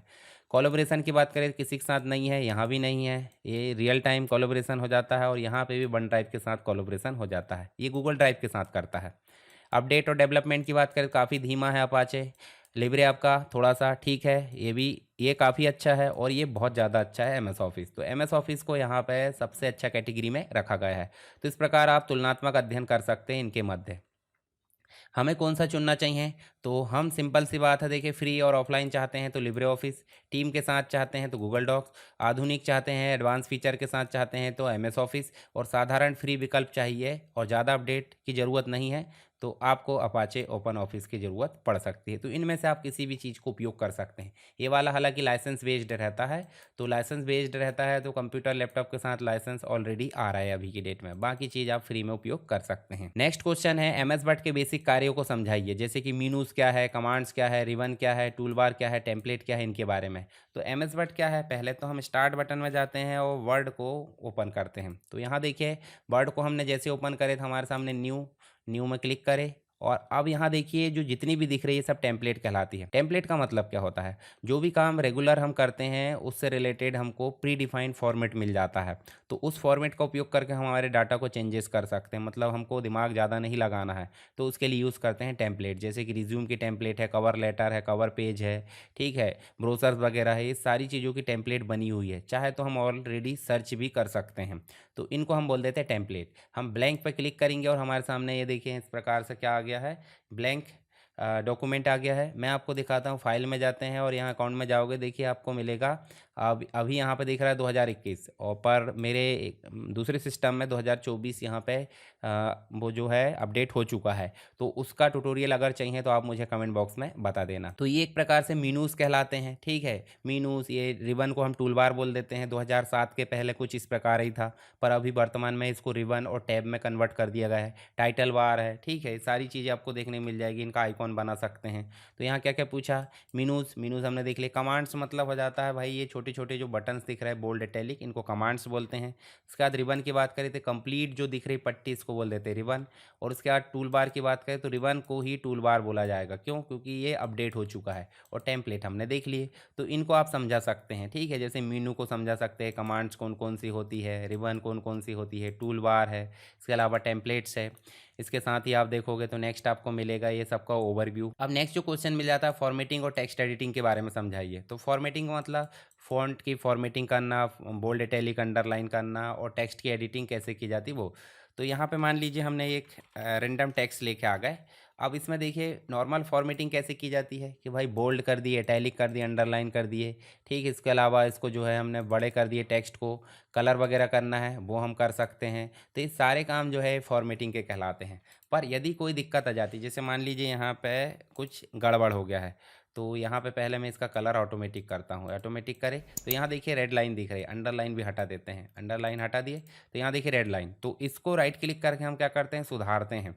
तो स्पेलिंग एंड ग्रामर के थ्रू भी सुधारते हैं, और दूसरा हम फाइंड और रिप्लेस के थ्रू गलत शब्द को ढूंढ के अच्छा शब्द यहाँ पे करते हैं, तो उसके लिए भी यहाँ पे एडिटिंग कहलाता है। तो यहाँ हम चलते हैं, फॉर्मेटिंग तो हमने समझ गए। देखिए फ़ॉन्ट के टाइप बदलना, फ़ॉन्ट के जो कलर है या जो भी बोल्ड इटैलिक अंडरलाइन कर रहे हैं, फॉर्मेटिंग फ़ॉन्ट से रिलेटेड। स्टाइल हम मैनेज कर सकते हैं, जैसे स्टाइल दिख रहे हैं हेडिंग 1 हेडिंग 2 स्टाइल कहलाती है। इसके अलावा हम जो है पैराग्राफ फॉर्मेटिंग कर सकते हैं, अलाइनमेंट मेंटेन करना, सारी चीज़ें, पेज का सेटअप करना, ये सारी चीज़ हम कर सकते हैं। पेज सेटअप का डायलॉग बॉक्स आप समझा देना कैसे। ये देखिए यहाँ पे ये दिख रहा है आपको, लेआउट में जाएंगे तो ये पेज सेटअप का डायलॉग बॉक्स इस प्रकार आता है। इसको आप बनाकर बता सकते हैं अगर थोड़ा बड़ा क्वेश्चन आया तो यहाँ पे आप जो है एडिटिंग और फॉर्मेटिंग, फाइंड एंड रिप्लेस का डायलॉग बॉक्स बना के इसको समझा सकते हैं, ठीक है, फॉर्मेटिंग और टेक्स्ट की एडिटिंग को। नेक्स्ट आप देखोगे तो नेक्स्ट क्वेश्चन आपको देखने को मिलेगा टेबल से रिलेटेड काम। तो टेबल मैनेजमेंट बोले, सबसे पहले टेबल कैसे बनाते हैं उसकी विधि बताना है। रो और कॉलम को जोड़ते कैसे हैं, रो और कॉलम को हटाते कैसे हैं, और फॉर्मेटिंग कैसे करते हैं।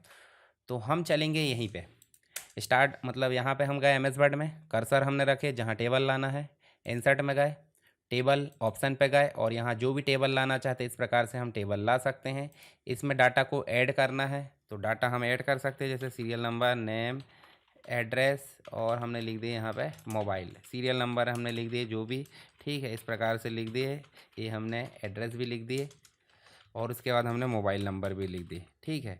नेक्स्ट हम लिख देते हैं फिर से 1202, ये हमने लिख दी दूसरा रिकॉर्ड, इसको भी हमने ये फ़ोन नंबर टाइप कर दी। अब हम चाहते हैं यहाँ पे मान लो रो जोड़ना, तो हम यहाँ पे ये जो हमारा दिख रहा है 1201, इसके ऊपर राइट क्लिक करेंगे और देखिए यहाँ इंसर्ट आएगा।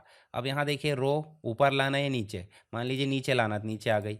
ऐसे ही हम कॉलम जोड़ना चाहते हैं एड्रेस के पहले या बाद में, तो ऐसे ही राइट क्लिक करेंगे, इंसर्ट करेंगे और देखिए कॉलम, ये देखिए लेफ़्ट और राइट, तो लेफ़्ट में जोड़ना तो लेफ़्ट में आ जाएगा। तो ये कॉलम जोड़ना और रो जोड़ना हो गया।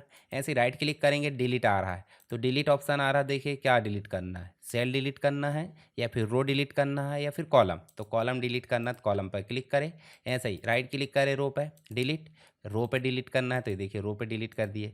अब इसकी फॉर्मेटिंग सेलेक्ट करें।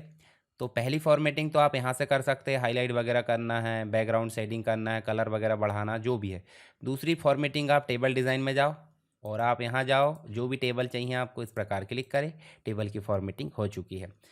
अब मैं आपको बताता हूँ टेबल लाने के लिए कुछ और मेथड। इंसर्ट में जाएंगे, टेबल में जाएंगे और यहाँ देखिए इंसर्ट टेबल के माध्यम से रो और कॉलम देंगे और यहाँ से हम कम ज़्यादा अपने हिसाब से कर सकते हैं। 3 कॉलम 3 रो, ओके कर दो, तो ये टेबल आ गया। दूसरा टेबल का तरीका क्या हो जाता है, इंसर्ट में जाएंगे या देखिए ड्रॉ टेबल पेंसिल के माध्यम से कर सकते हैं, टेक्स्ट के माध्यम से कर सकते हैं, एक्सेल सीट के माध्यम से कर सकते हैं। कोई टेबल लाना तो कोई टेबल बने बनाए ला सकते हैं। तो ये तरीके हो जाते हैं टेबल बनाने के। आप इनको डायग्राम के साथ में समझा सकते हैं। तो टेबल बनाने के स्टेप्स हमने देखे, ठीक है। उसके बाद हमने रो और कॉलम ऐड करना और डिलीट करना देख लिए। एक्सेल के थ्रू टेबल कैसे लाते हैं वो आप बता सकते हैं, ठीक है। टेबल की फॉर्मेटिंग हमने देख ली है।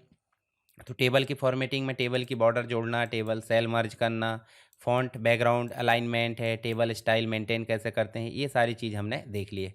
छोटा सा उदाहरण देखिए आप समझा सकते हैं इस प्रकार से। देखिए नाम है, ठीक है, उसकी क्लास है और उसके अंक है, इस प्रकार आप समझा सकते हैं। तो ये हो जाते हैं हमारे सेकेंड यूनिट के कुछ इंपॉर्टेंट क्वेश्चन, साथ में उनका सॉल्यूशन मैंने बताया। आई होप आपको समझ में आ गया होगा। तो वीडियो को लाइक ज़रूर करें और अपने दोस्तों के साथ शेयर करें, ठीक है। और हर एक चीज़ों को आप अच्छे से यहाँ ध्यान से पढ़ते रहिए ताकि एग्ज़ाम आपका अच्छे से अच्छा जाए। और कंप्लीट पीडीएफ और वीडियो ज़रूर देख लें ताकि आपको सारे कॉन्सेप्ट यहाँ पर क्लियर हो जाए। तो यहाँ पे मिलेगा पीसी पैकेज के अंतर्गत थर्ड यूनिट, और थर्ड यूनिट में आपको मिलेगा क्या, एमएस वर्ड के एडवांस फीचर। तो एडवांस फीचर्स के अंतर्गत आपको मिलेगा पहला क्वेश्चन जो आपके एग्जाम के लिए काफ़ी इंपॉर्टेंट है, एडिटिंग एंड फॉर्मेटिंग को समझाइए, किसमें, एमएस वर्ड के अंतर्गत। तो यहाँ पे ये जो मैंने बहुत सारी चीज़ें यहाँ लिख रखा हूँ, इनमें से कोई 2 भी आ सकती है, 3 भी आ सकती है या जैसा भी। तो स्पेलिंग चेक को समझाइए, थिसारस को समझाइए, फाइंड एंड रिप्लेस को समझाइए, मार्जिन्स को समझाइए, टैब्स को समझाइए और सेक्शन को समझाइए। सबसे पहले बात करते हैं स्पेलिंग एंड ग्रामर की। तो स्पेलिंग एंड ग्रामर क्या होता है, जब भी हम एमएस वर्ड में कोई चीज़ टाइप करते हैं तो उससे रिलेटेड कोई गलती होती है। गलती 2 प्रकार की होती है, एक तो होती है स्पेलिंग से संबंधित और दूसरी होती है ग्रामेटिकल से संबंधित। तो ये दोनों ही गलती को ठीक करने का काम हो जाता है स्पेलिंग एंड ग्रामर का। उपयोग कर लेते हैं इसको। चलिए यहाँ पे स्टार्ट बटन में जाएँ और हम टाइप करते हैं यहाँ पे एमएस वर्ड को, और एमएस वर्ड में जाकर देखेंगे तो हमको यहाँ पे कोई, जैसे उदाहरण के लिए हमने डेमो टेक्स्ट लिया है और डेमो टेक्स्ट में तो अभी गड़बड़ी है नहीं क्योंकि एमएस वर्ड का है। तो हम यहाँ पे नॉर्मली जो है कोई शब्द को गलत कर देते हैं, कोई ऐसे प्रकार गलत कर देते हैं। तो जब भी हम कोई चीज़ गलत करते हैं तो हमारे सामने देखिए रेड लाइन आ गई, अंडरलाइन, और एक आ गई है ब्लू लाइन। तो रेड लाइन दर्शाती है स्पेलिंग की गलती और जो ब्लू लाइन है वो दर्शाती है ग्रामेटिकल मिस्टेक। तो इन दोनों ही गलती को कैसे ठीक करेंगे, हम जाएंगे कहाँ पे, यहाँ पे रिव्यू टैब में, और रिव्यू में जाकर स्पेलिंग एंड ग्रामर पर क्लिक करेंगे या फिर कीबोर्ड से F7 फंक्शन की प्रेस करेंगे। जैसे ही हमने प्रेस करे तो हमारे सामने देखिए डायलॉग बॉक्स आ गए। ये डायलॉग बॉक्स आपको बनाना बहुत ज़रूरी है एग्जाम में, ठीक है। इस प्रकार का रहेगा, इसको आपको बनाना है पेंसिल से ना बनाकर आप ब्लैक पेन से बनाइए ताकि ज़्यादा अच्छा रहेगा। तो यहाँ जो भी गलती है वो दिखाएगा और उस गलती से संबंधित सजेशन यानी कि सही चीज़ आपको दिखाएगा। तो इसको आप जो है क्लिक करोगे तो ये ठीक हो जाएगा। पर यदि आप इसके बारे में और चीज़ें देखना चाहें जैसे स्पेल आउट, चेंज ऑल, ये जितनी जगह गलती होगा सभी जगह चेंज हो जाएगा, या नेक्स्ट टाइम गलती ना आए इसलिए हम उसे डिक्शनरी में ऐड कर सकते हैं। देखिए नीचे दिया है। और ऑटो करेक्ट मतलब जब भी ये शब्द लिखे तो ऑटोमेटिक करेक्ट हो जाए, तो उसके लिए ऑटो करेक्ट ऑप्शन में इसको हम फीड कर सकते हैं। चलिए, अगर हमको चेंज नहीं करना था हम इग्नोर कर सकते हैं, या इग्नोर ऑल मतलब हर जगह ये शब्द इग्नोर हो जाएगा। पर हम चाहते हैं इसको रिप्लेस करना, तो सीधे हम क्लिक कर देंगे। इसका सिनोनिम्स भी दिख रहा है। अब यहाँ पर गलती है, फुल स्टॉप आगे बढ़कर लगा दिया गया है। तो फिर से हम इसको क्लिक करेंगे। अब देखिए स्पेलिंग एंड ग्रामर चेक इस कंप्लीट बोल रहा है क्योंकि अब ठीक है। तो डायलॉग बॉक्स बनाना है, स्टेप्स लिखना है, सारी चीज़ें। दूसरा जो ऑप्शन है वो दिख रहा है थिसारस। थिसारस इस प्रकार देख सकते हैं। तो जब भी हम एस वर्ड में हम कोई चीज़ टाइप करते हैं तो उसके सिनोनिम्स हमको देखना होता है, उसके एंटोनिम्स देखना होता है, यानी कि समानार्थी, पर्यायवाची शब्द या विलोम शब्द। तो बार बार यहाँ पे देखिए, जब एक ही शब्द बार बार उपयोग नहीं करना चाहते हैं तो उसके लिए ये उपयोगी हो जाता है। तो यहाँ पे हम इसका उपयोग कैसे करें, जैसे मान लीजिए हमने पावरफुल लिखे, तो पावरफुल लिखे तो रिव्यू टैब में जाना है, थिसारस में जाना है, और यहाँ देखिए इससे रिलेटेड जितने भी शब्द है वो यहाँ पे आपको देखने को मिल जा रहा है। जैसे ग्रेट है, पोटेंट है, पावरनेस है, ठीक है, पावर देखिए पावरलेस है, वेटली है, ठीक है। इसके अलावा देखिए आपको स्ट्रॉन्ग वगैरह बहुत सारे शब्द यहाँ पे देखने को मिल जा रहा है। तो ये हो जाते हैं आपके क्या, थिसारस। तो थिसारस आपको समझ में आ गया कैसे उपयोग करना है। फिर बात करते हैं फाइंड एंड रिप्लेस की। तो फाइंड एंड रिप्लेस की डेफिनेशन क्या है, हमारे एमएस वर्ड में हम जब भी कोई शब्द या पूरे वाक्य को पूरे डॉक्यूमेंट में ढूंढना चाहते हैं या ढूंढे गए शब्द के बदले में कोई दूसरा शब्द बदलना चाहते हैं तो उसके लिए यूज़ करते हैं हम फाइंड एंड रिप्लेस का। तो फाइंड के लिए शॉर्टकट की है कंट्रोल एफ और रिप्लेस के लिए शॉर्टकट की है कंट्रोल एच। तो इसका उपयोग आप कर सकते हैं। जैसे उदाहरण के लिए यहाँ पे हम कंट्रोल एफ दबाएं, तो कंट्रोल एफ दबाएं तो नेविगेशन पैनल ओपन होता है। तो नेविगेशन पैनल में पेज दिख रहा है, रिजल्ट दिख रहा है और हेडिंग दिख रहा है। तो जहाँ जो भी हेडिंग होगी वो यहाँ दिख जाएगी। पर हम ढूंढना चाहते हैं क्या, मान लीजिए हम यहाँ पे वीडियो ढूंढना चाहते हैं, तो वीडियो हमने टाइप करे तो देखिए ऑटोमेटिक यहाँ पे पेज नंबर 1 में है और रिजल्ट भी दिख रहा है कहाँ कहाँ, ये देखिए सारे दिख रहा है। तो ये नेविगेशन पैनल का कमाल होता है। पर यदि हम ढूंढना चाहते हैं थोड़ी एडवांस तरीके से, तो हम इसी के साइड में देखिए एक डाउन एरो दी है, इस पर क्लिक करेंगे, देखिए एडवांस फाइंड लिखा है। तो एडवांस फाइंड में डायलॉग बॉक्स आपको बनाना है। डायलॉग बॉक्स में आपको 3 टैब मिलेगी, फाइंड मिलेगा, रिप्लेस मिलेगा, गो टू। तो फाइंड वाला डायलॉग बॉक्स आपको बनाना कब, फाइंड के लिए। पर फाइंड एंड रिप्लेस दोनों पूछा है तो रिप्लेस वाला डायलॉग बॉक्स बनाना है, ये वाला जिसमें एक में लिखा है ढूंढने का, दूसरे में लिखा बदलने का। तो जो भी शब्द हम ढूंढना चाहते हैं वो ऊपर लिखेंगे और उसके बदले में जो शब्द हम लाना चाहते हैं वो नीचे लिखेंगे रिप्लेस विथ में। और यहाँ जाएंगे मोर में तो आपको बहुत सारे ऑप्शन मिलेंगे, जैसे कैपिटल स्मॉल को ध्यान में रखकर ढूंढना, फाइंड होल वर्ड पूरे शब्द के रूप में, विल्ड कार्ड के रूप में, साउंड लाइक या फाइंड ऑल वर्ड फॉर्म। तो इनकी ज़्यादा ज़रूरत तो पड़ती नहीं, हम सीधे करेंगे रिप्लेस। एक बार बदलना है तो रिप्लेस और सभी जगह बदलना तो रिप्लेस ऑल। तो रिप्लेस ऑल कर दो। देखिए यहाँ पे 4 जगह में वीडियो की जगह ऑडियो हो चुका है। तो ये हो जाती कहानी किसकी, फाइंड एंड रिप्लेस की। तो ये डायलॉग बॉक्स बनाना, 3 टैब है इसमें, ये ध्यान रखना है, एक टैब को आपको समझाना है और सारी चीज़ें शॉर्टकट के माध्यम से बताना। अब बात आ जाती मार्जिन की। तो मार्जिन जो हो जाती है सिंपल, क्या, जो डॉक्यूमेंट होता है वो प्रिंट के चारों ओर, यानी कि प्रिंट होता है उसके चारों ओर जो जगह छूटी जाती है, जैसे ये जगह छूटी है, इधर जगह छूटी है, ऊपर नीचे, तो चारों तरफ जो जगह खाली छूट जाती है उसे हम बोल देते हैं मार्जिन। और मार्जिन को हम कस्टमाइज़ कर सकते हैं किसके माध्यम से, लेआउट टैब के माध्यम से। चलिए कर लेते हैं। यहाँ गए और आपको लेआउट टैब में जाना है और देखिए मार्जिन में जाकर आप अपने हिसाब से मार्जिन को सेट कर सकते हैं। कस्टमाइज़ करने का मतलब पेज सेटअप का डायलॉग बॉक्स आ गया। अब आपसे एग्जाम में सीधे पूछ सकता है कि पेज सेटअप को समझाइए। तो पेज सेटअप क्या है, जब भी हम डॉक्यूमेंट में पेज का साइज़, मार्जिन या फिर उसको ओरिएंटेशन चेंज करना चाहते हैं एक साथ, तो उसके लिए हम जाते हैं पेज सेटअप में।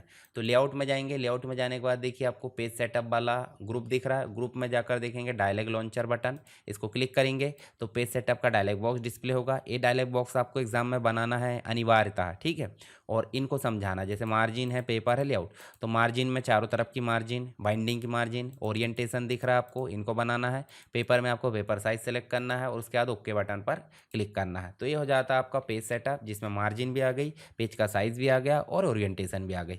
उसके बाद आ जाता है टैब। तो टैब में आपको देखने क्या मिलेगा, टैब में आपको देखने मिलेगा मुख्य रूप से जब भी हम कीबोर्ड से टैब की दबाते हैं तो उसका जो है कितना स्पेस वो कवर करेगा। जैसे उदाहरण के लिए यहाँ गए तो ये टैब दबाए, देखिए कितना स्पेस, 0.5 स्पेस, 0.5 बोले तो एक स्पेस हुआ। तो ऐसे 0.5 का मतलब 5 स्पेस एक बार में कवर कर रहा है। तो इसी की वैल्यू को चेंज करना टैब कहलाता है। तो यहाँ जाएंगे पैराग्राफ में, पैराग्राफ में जब जाओगे तो पैराग्राफ का डायलॉग बॉक्स आपको ध्यान रखना है, ये भी एग्जाम में क्वेश्चन आता है तो ये आपको पता होना चाहिए। पैराग्राफ में क्या रहता है, अलाइनमेंट रहता है, आपका लेफ्ट इंडेंट, राइट इंडेंट रहता है, पैराग्राफ के ऊपर और नीचे गैप रहता है, लाइन स्पेसिंग रहती है, इंडेंटेशन जो फर्स्ट लाइन का और लास्ट लाइन का रहता है। फिर उसका टैब मिल जाता है इसी में, तो टैब का डायलॉग बॉक्स पता होना चाहिए। अभी 0.5 है, इसको आप इंक्रीज़ करो और डिक्रीज़ करो। अलाइनमेंट आप कैसा चाहते हैं, लेफ्ट चाहते हैं, सेंटर चाहते हैं, राइट, तो उसको आप सेट कर सकते हैं। लेडर चाहते हैं तो उसको भी आप सेट करके ओके कर सकते हैं। तो ये हो जाता है आपका टैब का कमाल, ठीक है। इसके अलावा सेक्शन, तो सेक्शन में क्या हो जाता है, ये सेक्शन जो है एक प्रकार से विभिन्न हिस्सों को अलग अलग फॉर्मेट करने के लिए यहाँ पर उपयोग किया जाता है। उदाहरण के लिए यहाँ मान लीजिए हमने एंटर करे तो यहाँ देखिए आपको जो है लेआउट में ही जाओगे तो लेआउट में जाके आप देखिए ब्रेक करना चाहोगे तो ब्रेक में आप देखिए सेक्शन, नेक्स्ट पेज, ठीक है, कंटिन्यूअस, इस प्रकार से आप इसका उपयोग कर सकते हैं। एक तो हो गया पेज ब्रेक और एक हो गया आपका सेक्शन ब्रेक। तो सेक्शन ब्रेक करोगे तो एक पेज को आप क्या कर सकते हो, अलग कर सकते हो फॉर्मेटिंग, यानी कि उसका ओरिएंटेशन, पेज का साइज़ या जो भी, और दूसरे पेज को अलग कर सकते हैं। तो उसके लिए सेक्शन का उपयोग किया जाता है। तो ये हो जाते हैं आपके क्या, आपके फॉर्मेटिंग और एडिटिंग से संबंधित क्वेश्चन जो मैंने आपको हल करके दिखाया, ठीक है। इसके अलावा आप नेक्स्ट अगर देखोगे तो नेक्स्ट देखोगे यहाँ पे क्या देखने को मिलेगा, next question, graphics and layout को समझाइए। तो ग्राफिक्स के अंतर्गत आप ग्राफिक्स पूछ लेगा, इलुस्ट्रेशन पूछ लेगा, या जो भी है वो इस प्रकार से पूछेगा। तो आपको समझाना है इमेज के बारे में, क्लिप आर्ट के बारे में, शेप्स के बारे में, स्मार्ट आर्ट, स्क्रीनशॉट, इन सारी चीज़ों को लाने के स्टेप्स बताना। जैसे इमेज को कैसे लाते हैं एमएस वर्ड में, क्लिप आर्ट को या स्मार्ट आर्ट को कैसे लाते हैं, ठीक है। इसके अलावा आप जो है उपयोग कर सकते हैं, अब ये क्लिप आर्ट के बदले में यहाँ आइकॉन्स आ गए हैं, नया वर्जन आ गया है। तो इसके अलावा आप शेप का उपयोग कैसे करते हैं, ठीक है। इसके अलावा स्मार्ट आर्ट का उपयोग कैसे करते हैं और स्क्रीनशॉट का कैसे करते हैं। तो ये सारी चीज़ आपको एमएस वर्ड में लाते बनना चाहिए। चलिए मैं एक दो बता देता हूँ ताकि आपको पता चल जाए। यहाँ देखिए मैंने कर्सर रखा और देखिए इंसर्ट टैब में जाओगे तो आपको सारी चीज़ मिल जाएगी। जैसे पिक्चर मिल जाएगा, शेप मिल जाएगा, आइकॉन्स मिल जाएंगे, 3D मॉडल है, स्मार्ट आर्ट है, चार्ट है और स्क्रीनशॉट। तो इस पिक्चर लाने के लिए पिक्चर की साइड हेडिंग डालो। जैसे यहाँ देखिए हम देखते हैं यहाँ पे पिक्चर क्या है। जब भी इमेज मतलब हम डॉक्यूमेंट बनाते हैं तो डॉक्यूमेंट में हम क्या करते हैं, सिर्फ टेक्स्ट नहीं रखते, हम इमेज भी रखते हैं। तो इमेज रखने से काफ़ी ज़्यादा मतलब जो है आपका डॉक्यूमेंट आकर्षक लगता है। तो इमेज हम जेपीजी रख सकते हैं, पीएनजी या जीआईएफ। तो इसको लाने की निम्न स्टेप्स होती है। तो निम्न स्टेप्स में आपको लिखना है एग्जाम में। इंसर्ट टैब में जाएंगे, फिर उसके बाद आपको इलस्ट्रेशन वाले ग्रुप में जाकर पिक्चर पर क्लिक करना है। पिक्चर में जाएंगे, दिस डिवाइस पर क्लिक करेंगे। डायलॉग बॉक्स बनाना है एग्जाम में, ठीक है। और उसके बाद डाउनलोड या जहाँ भी हमारी लोकेशन उसको ऐसे क्लिक करेंगे और उसके बाद हम इंसर्ट बटन पर क्लिक करेंगे। हमारी पिक्चर आ चुकी है। तो ये स्टेप्स आपसे बनना चाहिए लाते। फिर उसके बाद आप फॉर्मेटिंग कर सकते हैं, कलर वगैरह बढ़ा सकते हैं, ब्राइटनेस, ठीक है, ट्रांसपेरेंसी जो इफेक्ट है, उसके बाद उसके जो भी स्टाइल है वो आप चेंज कर सकते हैं। तो ये सारी चीज़ तो बात का मैटर है। ऐसे आप दूसरी चीज़ लाना बताओ। इंसर्ट में जाएंगे, शेप में जाएंगे, जो भी शेप आपको चाहिए उसको क्लिक करेंगे और ड्रॉ करेंगे। आइकॉन में जाएंगे, आइकॉन आपका ऑनलाइन काम करता है। जो भी चीज़ आपको लाना है आप सर्च कर सकते हैं या ऑनलाइन में डायलॉग बॉक्स में दिख जाएगा, जैसे ऐसे क्लिक करें और इंसर्ट करें तो आपका आइकॉन आ जाएगा। इसी को क्लिप आर्ट बोल देते हैं एक प्रकार से पुराने वर्जन में। इंसर्ट में जाएंगे, फिर स्मार्ट आर्ट ला सकते हैं, चार्ट ला सकते हैं, स्क्रीनशॉट ला सकते हैं। तो ऐसे ही आप सारी चीज़ें लाने के स्टेप्स बताना है और स्टेप्स बनना चाहिए, तभी आपका आंसर थोड़ा सा पूरा टाइप लगेगा। उसके बाद नेक्स्ट जो है एडवांस टास्क के अंतर्गत देखेंगे टेबल ऑफ कंटेंट कैसे बनाते हैं, फिर उसके बाद इक्वेशन कैसे बनाते हैं, टेम्पलेट का उपयोग कैसे करते हैं, मेल मर्ज, मैक्रो।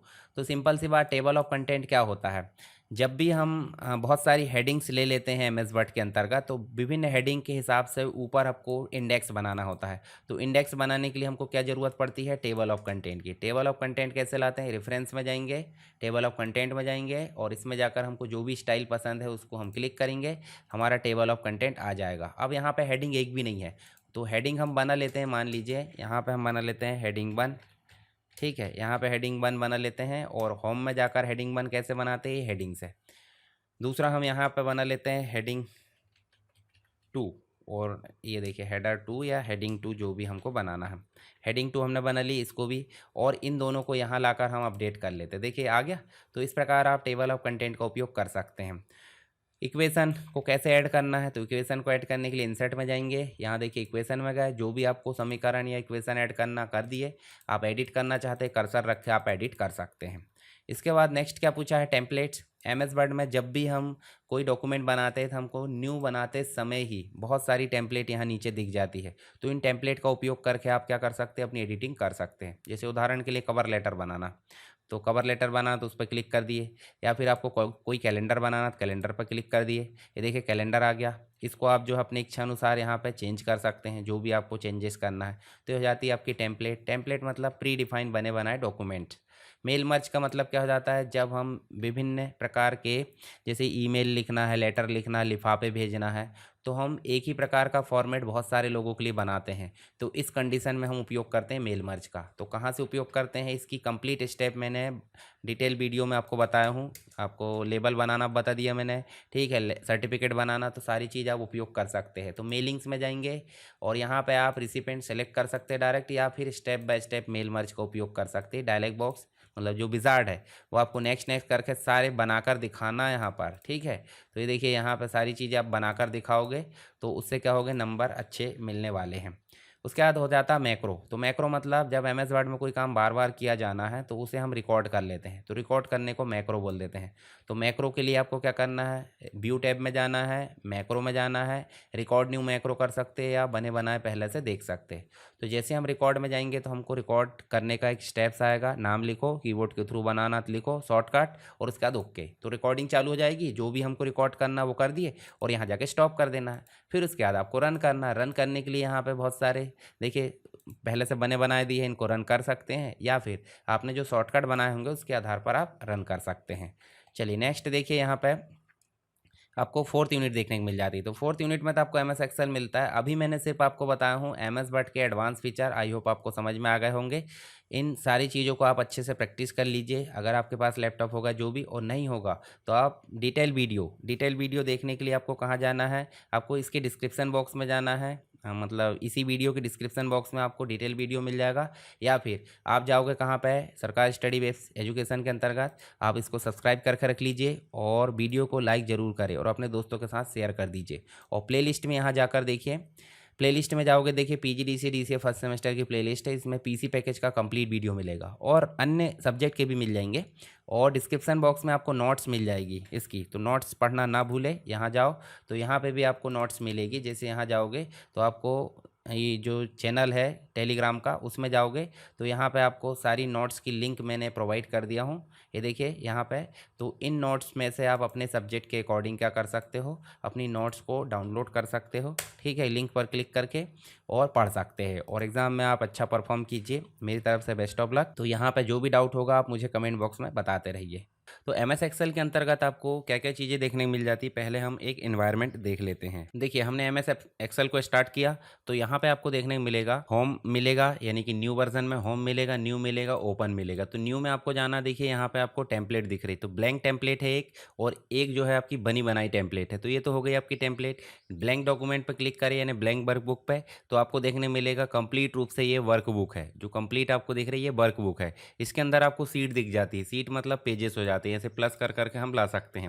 उसके अलावा आपको टाइटल बार दिख जाता है, और नीचे आपको टैब दिख जाती है, टैब के नीचे आपको रिबन दिख जाती है, रिबन के नीचे आपको ग्रुप दिख जाते हैं, और ग्रुप के अंदर आपको बटन्स यानी कि कमांड कंट्रोल दिख जाते हैं। नीचे आपको फॉर्मूला बार दिख जाता है। उसके बाद आपको ABCD के अंतर्गत जो कॉलम नेम है वो दिख जाते हैं, यानी जो खड़ी लाइनें हैं वो कहलाती कॉलम, और आड़ी लाइनों को बोल देते हैं रोज। तो दोनों से मिलकर क्या बन जाता है, सेल। प्रत्येक सेल का एक एड्रेस होता है जो किससे मिलकर बना होता है, कॉलम नंबर। जैसे आप देखोगे बी, तो बी आप देखोगे और यहाँ पे है हम, इसका मतलब 2, तो क्या बन जाएगा इसका बन जाएगा एड्रेस B2। तो ऐसे हम सेल एड्रेस देख सकते हैं। तो ये फॉर्मूला लगाने में हमारी काफ़ी हेल्प करता है। और जो सेल एड्रेस है वो कहाँ शो होता है, नेम बॉक्स में, आप देख पा रहे हैं यहाँ पे। और प्रत्येक सीट में हम अलग अलग डाटा पे काम कर सकते हैं, यानी कि एक वर्कबुक में बहुत सारी सीट हो सकती है, और सीट नेविगेशन पेन इसको बोला जाता है। नीचे स्टेटस बार होता है, उसके बाद आपको स्क्रॉल बार देखने को मिल जाएगा, राइट साइड में भी स्क्रॉल बार है। उसके बाद आपको नीचे आपको कुछ बटन्स दिख जाती हैं, व्यू बटन्स बोल देते हैं इनको, जैसे वर्कबुक को अलग अलग तरीके से दिखाना, लेआउट में, पेज ब्रेक में, या नॉर्मल में। साथ ही आप नीचे देखोगे तो आपको जूम इन जूम आउट दिख जाती है, मैक्सिमम 400 है और मिनिमम 10% है। तो ये कुछ एनवायरनमेंट है किसका, एक्सेल का। यहाँ पे आप एक बटन देखेंगे, बटन आपको यहाँ पे भी देखने को मिल जाती है। तो ये बटन में देखने को मिल जाता है फुल स्क्रीन मोड, इसका मतलब है टैब और रिबन सारी चीज़ें गायब। इस 3 बटन पर क्लिक करोगे फिर से आ जाएगा। इस बटन पर क्लिक करोगे तो आपको ओनली टैब दिखा सकते हैं आप। फिर आप क्लिक करोगे कहाँ पर जाके, यहाँ देखिए अभी आपको वो ऑप्शन गायब हो चुका है। तो आप राइट क्लिक करो किसी भी जो टैब है उसके ऊपर और जो कोलैप्स द रिबन है उसको क्लिक कर दो, सारी चीज़ें आ जाएगी। तो यहाँ पे ऑलवेज शो रिबन यहाँ क्लिक कर सकते हैं। क्विक एक्सेस टूल बार आप देख सकते हैं यहाँ पे। तो ये एक एनवायरनमेंट हो गया किसका, एमएस एक्सेल का। तो इसी से रिलेटेड चीज़ें हम पढ़ने वाले हैं। तो यहाँ मुख्य रूप से पूछा जाता है सीट की फॉर्मेटिंग। सीट की फॉर्मेटिंग के अंतर्गत क्या क्या चीज़ आ जाती है, कंडीशनल फॉर्मेटिंग आ जाती है, फॉर्मेट टेबल और सेल। साथ में आपको बेसिक फॉर्मेटिंग, अलाइनमेंट और नंबर्स आ जाते हैं। इसके अलावा बात की जा रही है एडिटिंग की, तो एडिटिंग में कट कॉपी पेस्ट आ जाता है। साथ ही आप जो है रो और कॉलम में मेंटेन कर सकते हैं रो और कॉलम को, यानी कि कॉलम को आप राइट क्लिक करके डिलीट कर सकते हैं, इंसर्ट कर सकते हैं, cut copy paste height unhide कर सकते हैं।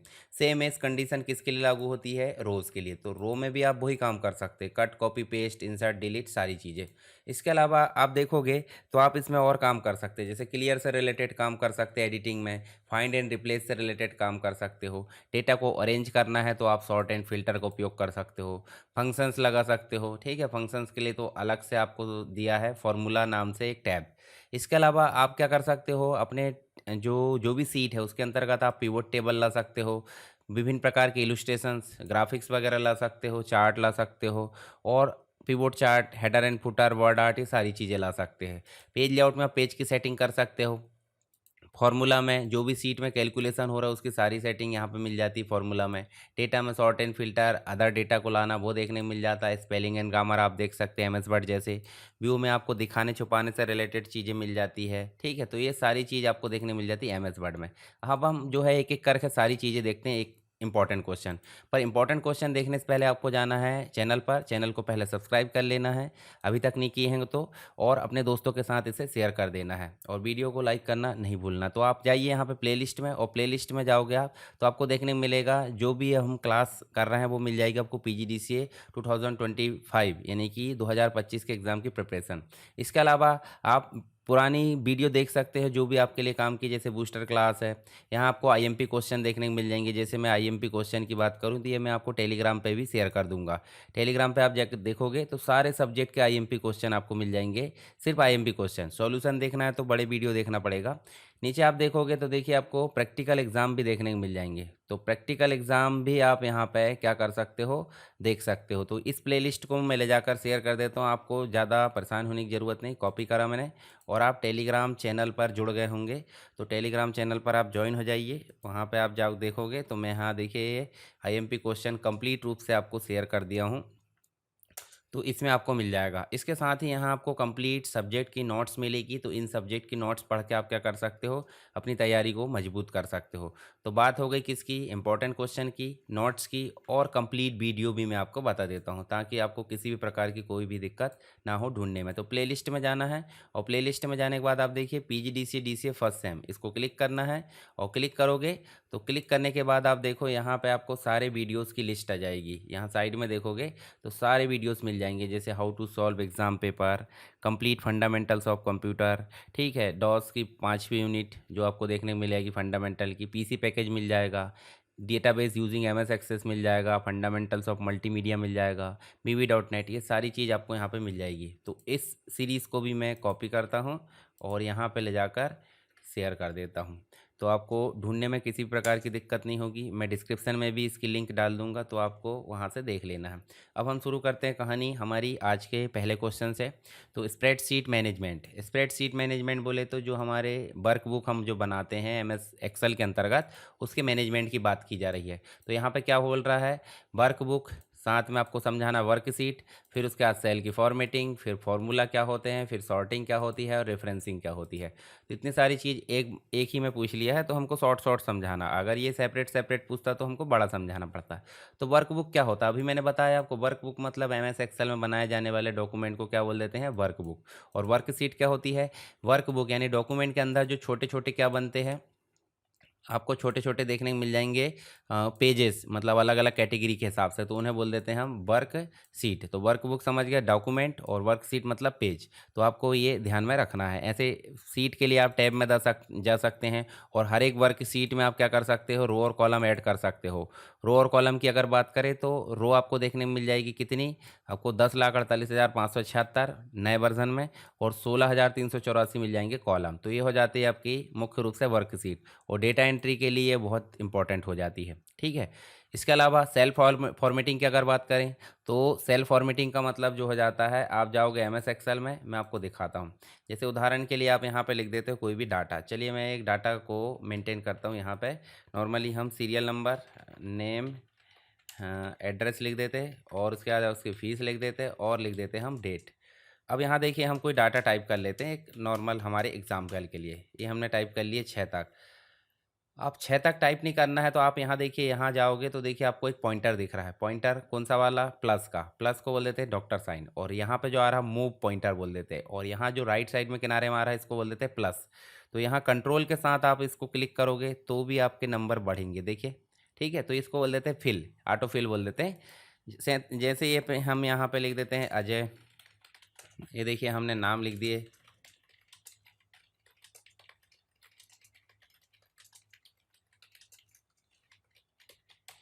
ये हमने 9 नाम लिख दिए। ऐसे हम एड्रेस लिख देते, जैसे हमने ये छिंदवाड़ा लिखे, यहाँ लिखे हमने भोपाल, यहाँ लिखे हमने इंदौर, यहाँ लिखे हमने जबलपुर। अब यहाँ सी दबाएंगे हम मैं, तो देखिए यहाँ पे सी मतलब छिंदवाड़ा खुद ब खुद आ गया। क्यों आ गया? क्योंकि हम इस कॉलम में पहले छिंदवाड़ा लिख चुके हैं। तो इस फैसिलिटी को बोल देते हैं ऑटो कंप्लीट। अब आपको बदलना है तो आप टाइप करते रहो, नहीं तो आप एंटर कर दो।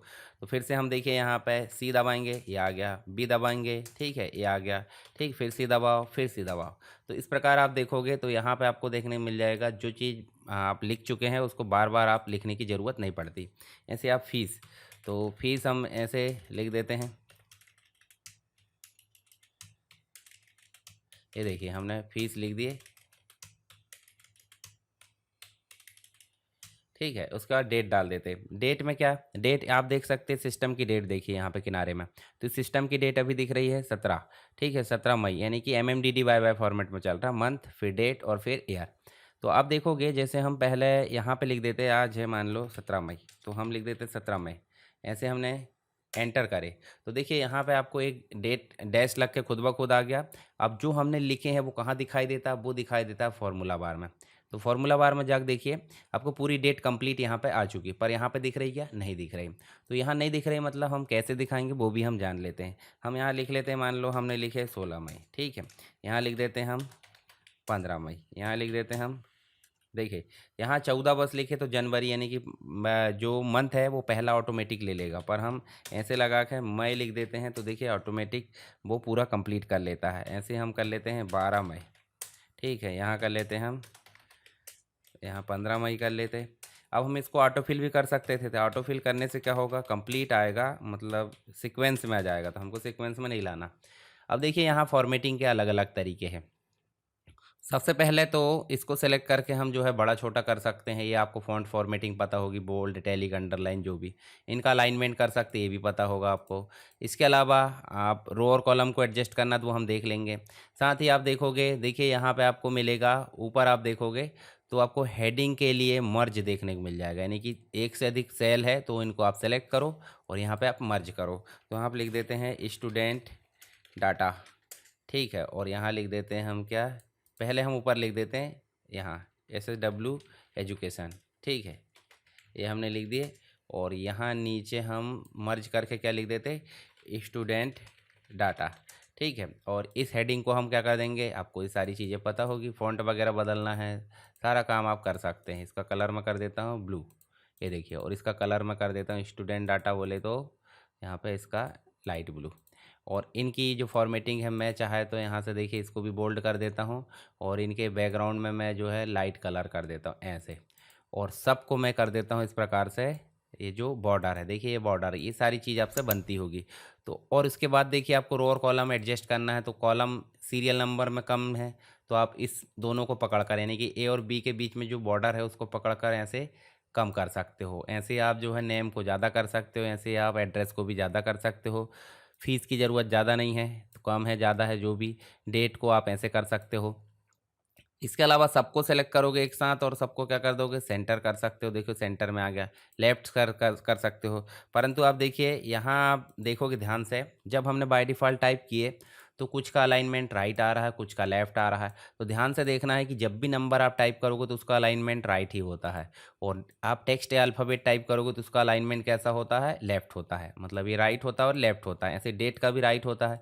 तो आप सबको सेम करना चाहते हैं, सबको सेलेक्ट करो। चाहे तो आप ए से लेकर, देखिए ए से लेकर ई तक आप चेंज कर सकते हो सबको। देखिए ये देखिए सब चेंज हो रहा है एक साथ। ये देखिए हेडिंग भी चेंज हो रही, तो आप सबको सेंटर कर सकते हो। अब आपको ध्यान देना है, जैसे मान लो ये डेट है, डेट को आपको फॉर्मेट करना तो कहाँ जाओगे, देखिए यहाँ पे आपको दिख रहा है नंबर, तो यहाँ जाकर देखोगे तो यहाँ आपको देखने को मिलेगा क्या करना है, शॉर्ट डेट। जैसे आपने शॉर्ट डेट करे तो पूरी डेट आ गई है। अब आप चाहोगे कि लॉन्ग डेट करें तो लॉन्ग डेट में यहाँ दिख नहीं रहा। जब भी हैज़ आए इसका मतलब यहाँ पे डाटा ज़्यादा है और सेल की चौड़ाई कम है। तो आप ऐसा देखोगे, ऐसा चौड़ा करके तो कंप्लीट दिखेगा, पर ये अजीब लग रहा है तो हम इसको छोटा कर देते हैं और यहाँ जाकर हम फिर सेलेक्ट करते हैं और इसको शॉर्ट डेट कर देते हैं, तो ये ठीक है। इसके अलावा हम क्या कर सकते हैं, ये जो फीस दिख रही, फीस को भी हम फॉर्मेट कर सकते हैं। फीस को फॉर्मेट करने के लिए हम यहाँ जाएंगे और देखिए यहाँ पे नंबर्स कर देंगे। नंबर्स करें तो देखिए जब भी कैलकुलेशन किया जाना डेसिमल पॉइंट को ध्यान में रखा जाता है। इसके अलावा इसमें हम करेंसी वगैरह जोड़ना चाहते हैं तो करेंसी हम जोड़ सकते हैं, जैसे करेंसी है। अब करेंसी में भी हम क्या जोड़ना चाहते हैं, जैसे ये करेंसी, करेंसी में यहाँ हमारी कंट्री नहीं दिख रही तो मोर अकाउंटिंग में जाना है और यहाँ पे अकाउंटिंग के अंतर्गत जाना है, आपको इंडिया देखना है। ठीक है, इंडिया का रुपीज़ आपको देखने को मिल जाएगा आई वाली सीरीज़ में। देखिए आई वाली सीरीज़ में हमारा इंडिया यहाँ पे देखने को नहीं मिल रहा है। ये देखिए दिख जाएगा, हालांकि नीचे अल्फ़ाबेट के क्रम में आप देखोगे, देखिए यहाँ पे आपको नहीं दिख रहा है, तो आप इसको जोड़ सकते हैं या कॉपी पेस्ट कर सकते हैं। यहाँ एम एस वर्ड में आप जब सेलेक्ट करेंगे तो वहाँ पे आपको जो है देखिए ये दिख रहा है, ये हिंदी। ओके करो और उसके बाद इसको थोड़ा सा बढ़ा दो, दे देखिए रुपीस आ गया, मतलब इंडियन करेंसी रुपीस आ गई है। तो ये आप बदल सकते हैं अपने हिसाब से, तो ये कहलाती फॉर्मेटिंग। फॉर्मेटिंग के लिए आपको डायलॉग बॉक्स बनाना एग्जाम में, जैसे आप जाओगे फॉन्ट में तो आपको ये डायलॉग बॉक्स बनाना पड़ेगा जिसमें नंबर्स दिख रहा है, डेट एंड टाइम, जो भी डाटा टाइप चेंज करना, अलाइनमेंट, लेफ्ट सेंटर राइट जो भी करना है, फॉन्ट की फॉर्मेटिंग दिख रही है, बॉर्डर आसपास बॉर्डर लाना, फिल आ रहा है। तो इस सारे चीज़ों को आपको समझाना और किसी एक को बनाकर दिखाना। जैसे मान ली फॉन्ट का बना दिए वाला, तो आपको ये कंप्लीट समझाते बनना चाहिए। तो ये हो जाती फॉर्मेटिंग। इसके अलावा नेक्स्ट आप क्वेश्चन देखोगे तो आपको देखने मिलेगी सेल फॉर्मेटिंग हो गई, सारी चीज़ें।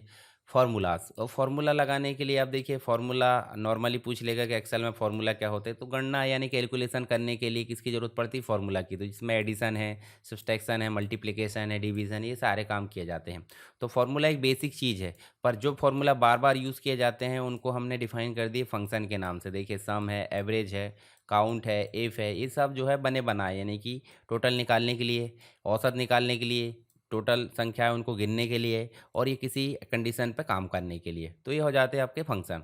तो यहाँ फॉर्मूला जो हो जाता है आपका क्या, नॉर्मली इक्वल साइन से शुरू होता है और बाद में हम जो है सेल में काम कर सकते हैं। चलिए हम लगा कर देखते हैं। नॉर्मली यहाँ गए हम और यहाँ लगाना हमको इक्वल, और इक्वल लगाना है। चलिए मैं खाली जगह में दिखाता हूँ। जैसे मान लीजिए हमने यहाँ लिखे 25 और 62, इक्वल लगाए, और इक्वल लगा के हमने क्या लिखना है, 25 और 62। चलिए 25 प्लस लगा देते हैं और 62 एंटर करें तो देखिए 87 आ गया। यहाँ पे भी हम जो लिख देते हैं 25 और 62, पर यहाँ लगाने का तरीका थोड़ा चेंज है। इक्वल तो शुरू करना ही है। यहाँ 25 कहाँ लिखा बताइए, ई वाले कॉलम में, और यहाँ से जाओगे तो 21, यानी कि E21 इसका सेल एड्रेस हो जाएगा। बीच में हमको प्लस लगाना है। फिर E22 ये देखिए नीचे वाला। अब हमने क्या जोड़े हैं, देखिए यहाँ नॉर्मली संख्या जोड़े थे और यहाँ हमने क्या जोड़े हैं, सेल एड्रेस। मतलब जिस सेल में 25 लिखा और 62 लिखा उसके सेल एड्रेस के बीच में प्लस, इक्वल साइन तो एज इट इज़ रहेगा। इक्वल एंटर करें हमने तो देखिए दोनों का जोड़ सेम आ रहा। इसके अलावा एक और चीज़ लगाता हूँ 25 और यहाँ लिख देता हूँ 62, और इक्वल लगा के मैं क्या देता हूँ सम। सम करे और ब्रैकेट स्टार्ट करना, ये फंक्शन है क्योंकि ब्रैकेट स्टार्ट हो रहा है। उसके बाद देखिए आपको क्या लिखना है, सेल एड्रेस क्या आपको लिखना है, F21 और बीच में प्लस लगा लो या फिर कॉमा लगा लो या कॉलन लगा लो, दोनों में तीनों में से कोई भी लगा सकते हैं। तो नॉर्मली मैं अभी कॉमा लगा लेता हूँ। कॉमा देखिए नीचे आपको कॉमा ही बोल रहा है, नंबर 1 नंबर 2 सबके बीच में कॉमा, तो F22 कर सकते हैं और एंटर करें। तो देखिए तीनों का जोड़ जब सेम आ रहा तो अलग अलग क्यों है। यहाँ आप देखोगे तो आप देखिए बदल कर देखते हैं। जैसे मान लीजिए यहाँ पे आपको लिखना है 52, तो 52 लिखे थे, ये बदला क्या, नहीं बदला। अब यहाँ देख लेते, 52 लिखे थे, ये बदल गया, और यहाँ पे भी 52 लिखे थे, ये बदल गया। तो ये वाला तो हमारे लिए उपयोगी नहीं है, क्यों, क्योंकि यहाँ संख्या लिखी जा रही है और बदलेगी नहीं। तो जब बदलेगी नहीं तो ये तो हटा दिए, मतलब इसको हम जो है रेड कर देते हैं एलिमिनेट, मतलब यहाँ पे इसका जो हो गया खेल ख़त्म, ये हो गया क्रॉस। अब यहाँ देखिए, यहाँ आपको जो है ठीक दिख रहा है, पर आप देखिए जैसे मान लीजिए सम है, सम में हमको प्लस लगाने की ज़रूरत नहीं पड़ी, उसने खुद ब खुद बता दिया कि ये जोड़ेगा, ठीक है। पर यहाँ पे देखो जैसे मान लीजिए हमको बहुत सारे नंबर्स लिखना है, अब देखिए इनको लिखना है तो ये कहाँ से शुरू हो रहा है, देखिए E18 से शुरू हो रहा है, तो हमको क्या लिखना पड़ेगा, देखिए E18 लिखना पड़ेगा, फिर उसके बाद प्लस लगा के E19 लिखना पड़ेगा, प्लस लगा के E20 लिखना पड़ेगा, और प्लस लगा के बाकी की चीज़ें, और एंटर करेंगे तब 205 आएगा। पर यही चीज़ हम यहाँ लिखेंगे तो यहाँ लिख देते, और यहाँ जाकर देखोगे तो देखिए हम जो है क्या लिख रहे हैं, यहाँ इतना सारा लिखने की ज़रूरत नहीं है। हम क्या करेंगे, सीधे F18 लिखेंगे और बीच में लगाएंगे कॉलन और F22। तो आप ध्यान से देखिए, हमारा जो कंप्लीट है डाटा, मतलब जितना डाटा है वो कंप्लीट सेलेक्ट हो चुका है। कैसे, स्टार्टिंग सेल और एंडिंग सेल, बीच में लगा कॉलन, तो एंटर करें तो देखिए दोनों का जोड़ सेम आ रहा है। पर क्या फ़र्क है, सम में आपको बार बार हर एक सेल को लिखने की ज़रूरत नहीं है जब ज़्यादा सेल है, परंतु यहाँ पे आपको सेल लिखने की ज़रूरत पड़ती है। अब दोनों में अंतर क्या है भाई, इसका उपयोग मैनुअली किया जाने के लिए है, मतलब हम अपने हिसाब से यहाँ प्लस कर सकते हैं, माइनस कर सकते हैं, गुणा कर सकते हैं, जो भी, तो उसके लिए काम आता है मैनुअली फॉर्मूला। पर इसी को बार बार रिपीट रूप से करना है तो उसको बना दिया हमने फंक्शन, और फंक्शन का नाम क्या है, सम। अब आपको समझ में आ गया होगा तीनों चीज़ों में अंतर। चलिए, हमारे बहुत सारे फंक्शन लगाने का तरीका आपको पता चल गया। आपको बहुत सारे फंक्शन तो याद नहीं करना है, आपको 4-5 जैसे सम है, एवरेज है, काउंट है, मैक्स है, मिन, इन फंक्शन को याद कर लेना है। और इसके अलावा देखोगे तो फार्मूला में जाके आप देखो, तो आप ध्यान से देखिए यहाँ पे इफ़ याद कर लेना, आपको काउंट याद कर लेना है, ठीक है। इसके अलावा देखिए फाइनेंशियल फंक्शन है, लॉजिकल में इफ़ एंड और नॉट हो जाता है, टेक्स्ट फंक्शन में आप देखोगे तो टेक्स्ट में आपको लेफ़्ट राइट है, कोड है, ठीक है, केयर है, ये सारे फंक्शन हैं। तो कंप्लीट वीडियो देख लोगे तो आपको सारी चीज़ें क्लियर हो जाएगी। तो मैंने बता दिया आपको एमपी क्वेश्चन और उसको हल करने का तरीका। नेक्स्ट इसी में टॉपिक है सॉर्टिंग। तो सॉर्टिंग सेपरेट भी आ सकता है और ऐसे ग्रुप में भी। तो सॉर्टिंग क्या होता है, डेटा को किसी भी पैटर्न में व्यवस्थित करना, यानी कि उसको बढ़ते क्रम में या घटते क्रम में क्या करना, व्यवस्थित करना, उसको बोल देते हैं सॉर्टिंग। और सॉर्टिंग दो प्रकार से हो जाती है, ए टू जेड बोले तो असेंडिंग बढ़ते क्रम में, और जेड टू ए मतलब डिसेंडिंग। तो यहाँ पे संख्याओं को भी असेंडिंग और डिसेंडिंग में हम कर सकते हैं। तो चलिए यहाँ पे कस्टम सॉर्टिंग भी देखने को मिल जाती हैं। हम चलते हैं यहाँ पे और इसको हम कंप्लीट रूप से सेलेक्ट कर लेते हैं। तो देखिए यहाँ पे हमने जो डाटा सेलेक्ट की हैं, डाटा सेलेक्ट करने के बाद हमको जाना होम में, और होम में जाकर हम करेंगे यहाँ पर सॉर्टिंग में सॉर्ट स्मॉलेस्ट टू लार्जेस्ट और लार्जेस्ट टू स्मॉलेस्ट, या कस्टम सॉर्ट। तीन चीज़ें दी हमारे पास में, यही चीज़ें हमको देखने मिल जाती है डाटा में। तो यहाँ देखिए आपको सॉर्टिंग तीन चीज़ें दिख रही है। चलिए यहाँ पे पहला एक एक करके करते हैं, सॉर्टिंग में चलते हैं। सॉर्टिंग में स्मॉलेस्ट टू लार्जेस्ट, तो यहाँ देखिए पहला जो सीरियल नंबर उसके अकॉर्डिंग चलेगा।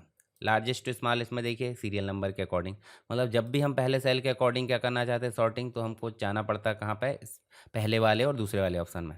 पर कस्टम सॉर्ट का मतलब हो जाता है डायलॉग बॉक्स, बोले तो इस सेल के अलावा हम इनमें सॉर्टिंग करना चाहते हैं, तो हम जाते हैं यहाँ पे किसमें, कस्टम में। अब हेडर रो है, बिल्कुल है, serial number name address header है। उसके बाद हमको नीचे जाना है, किसके अकॉर्डिंग करना, नेम के अकॉर्डिंग।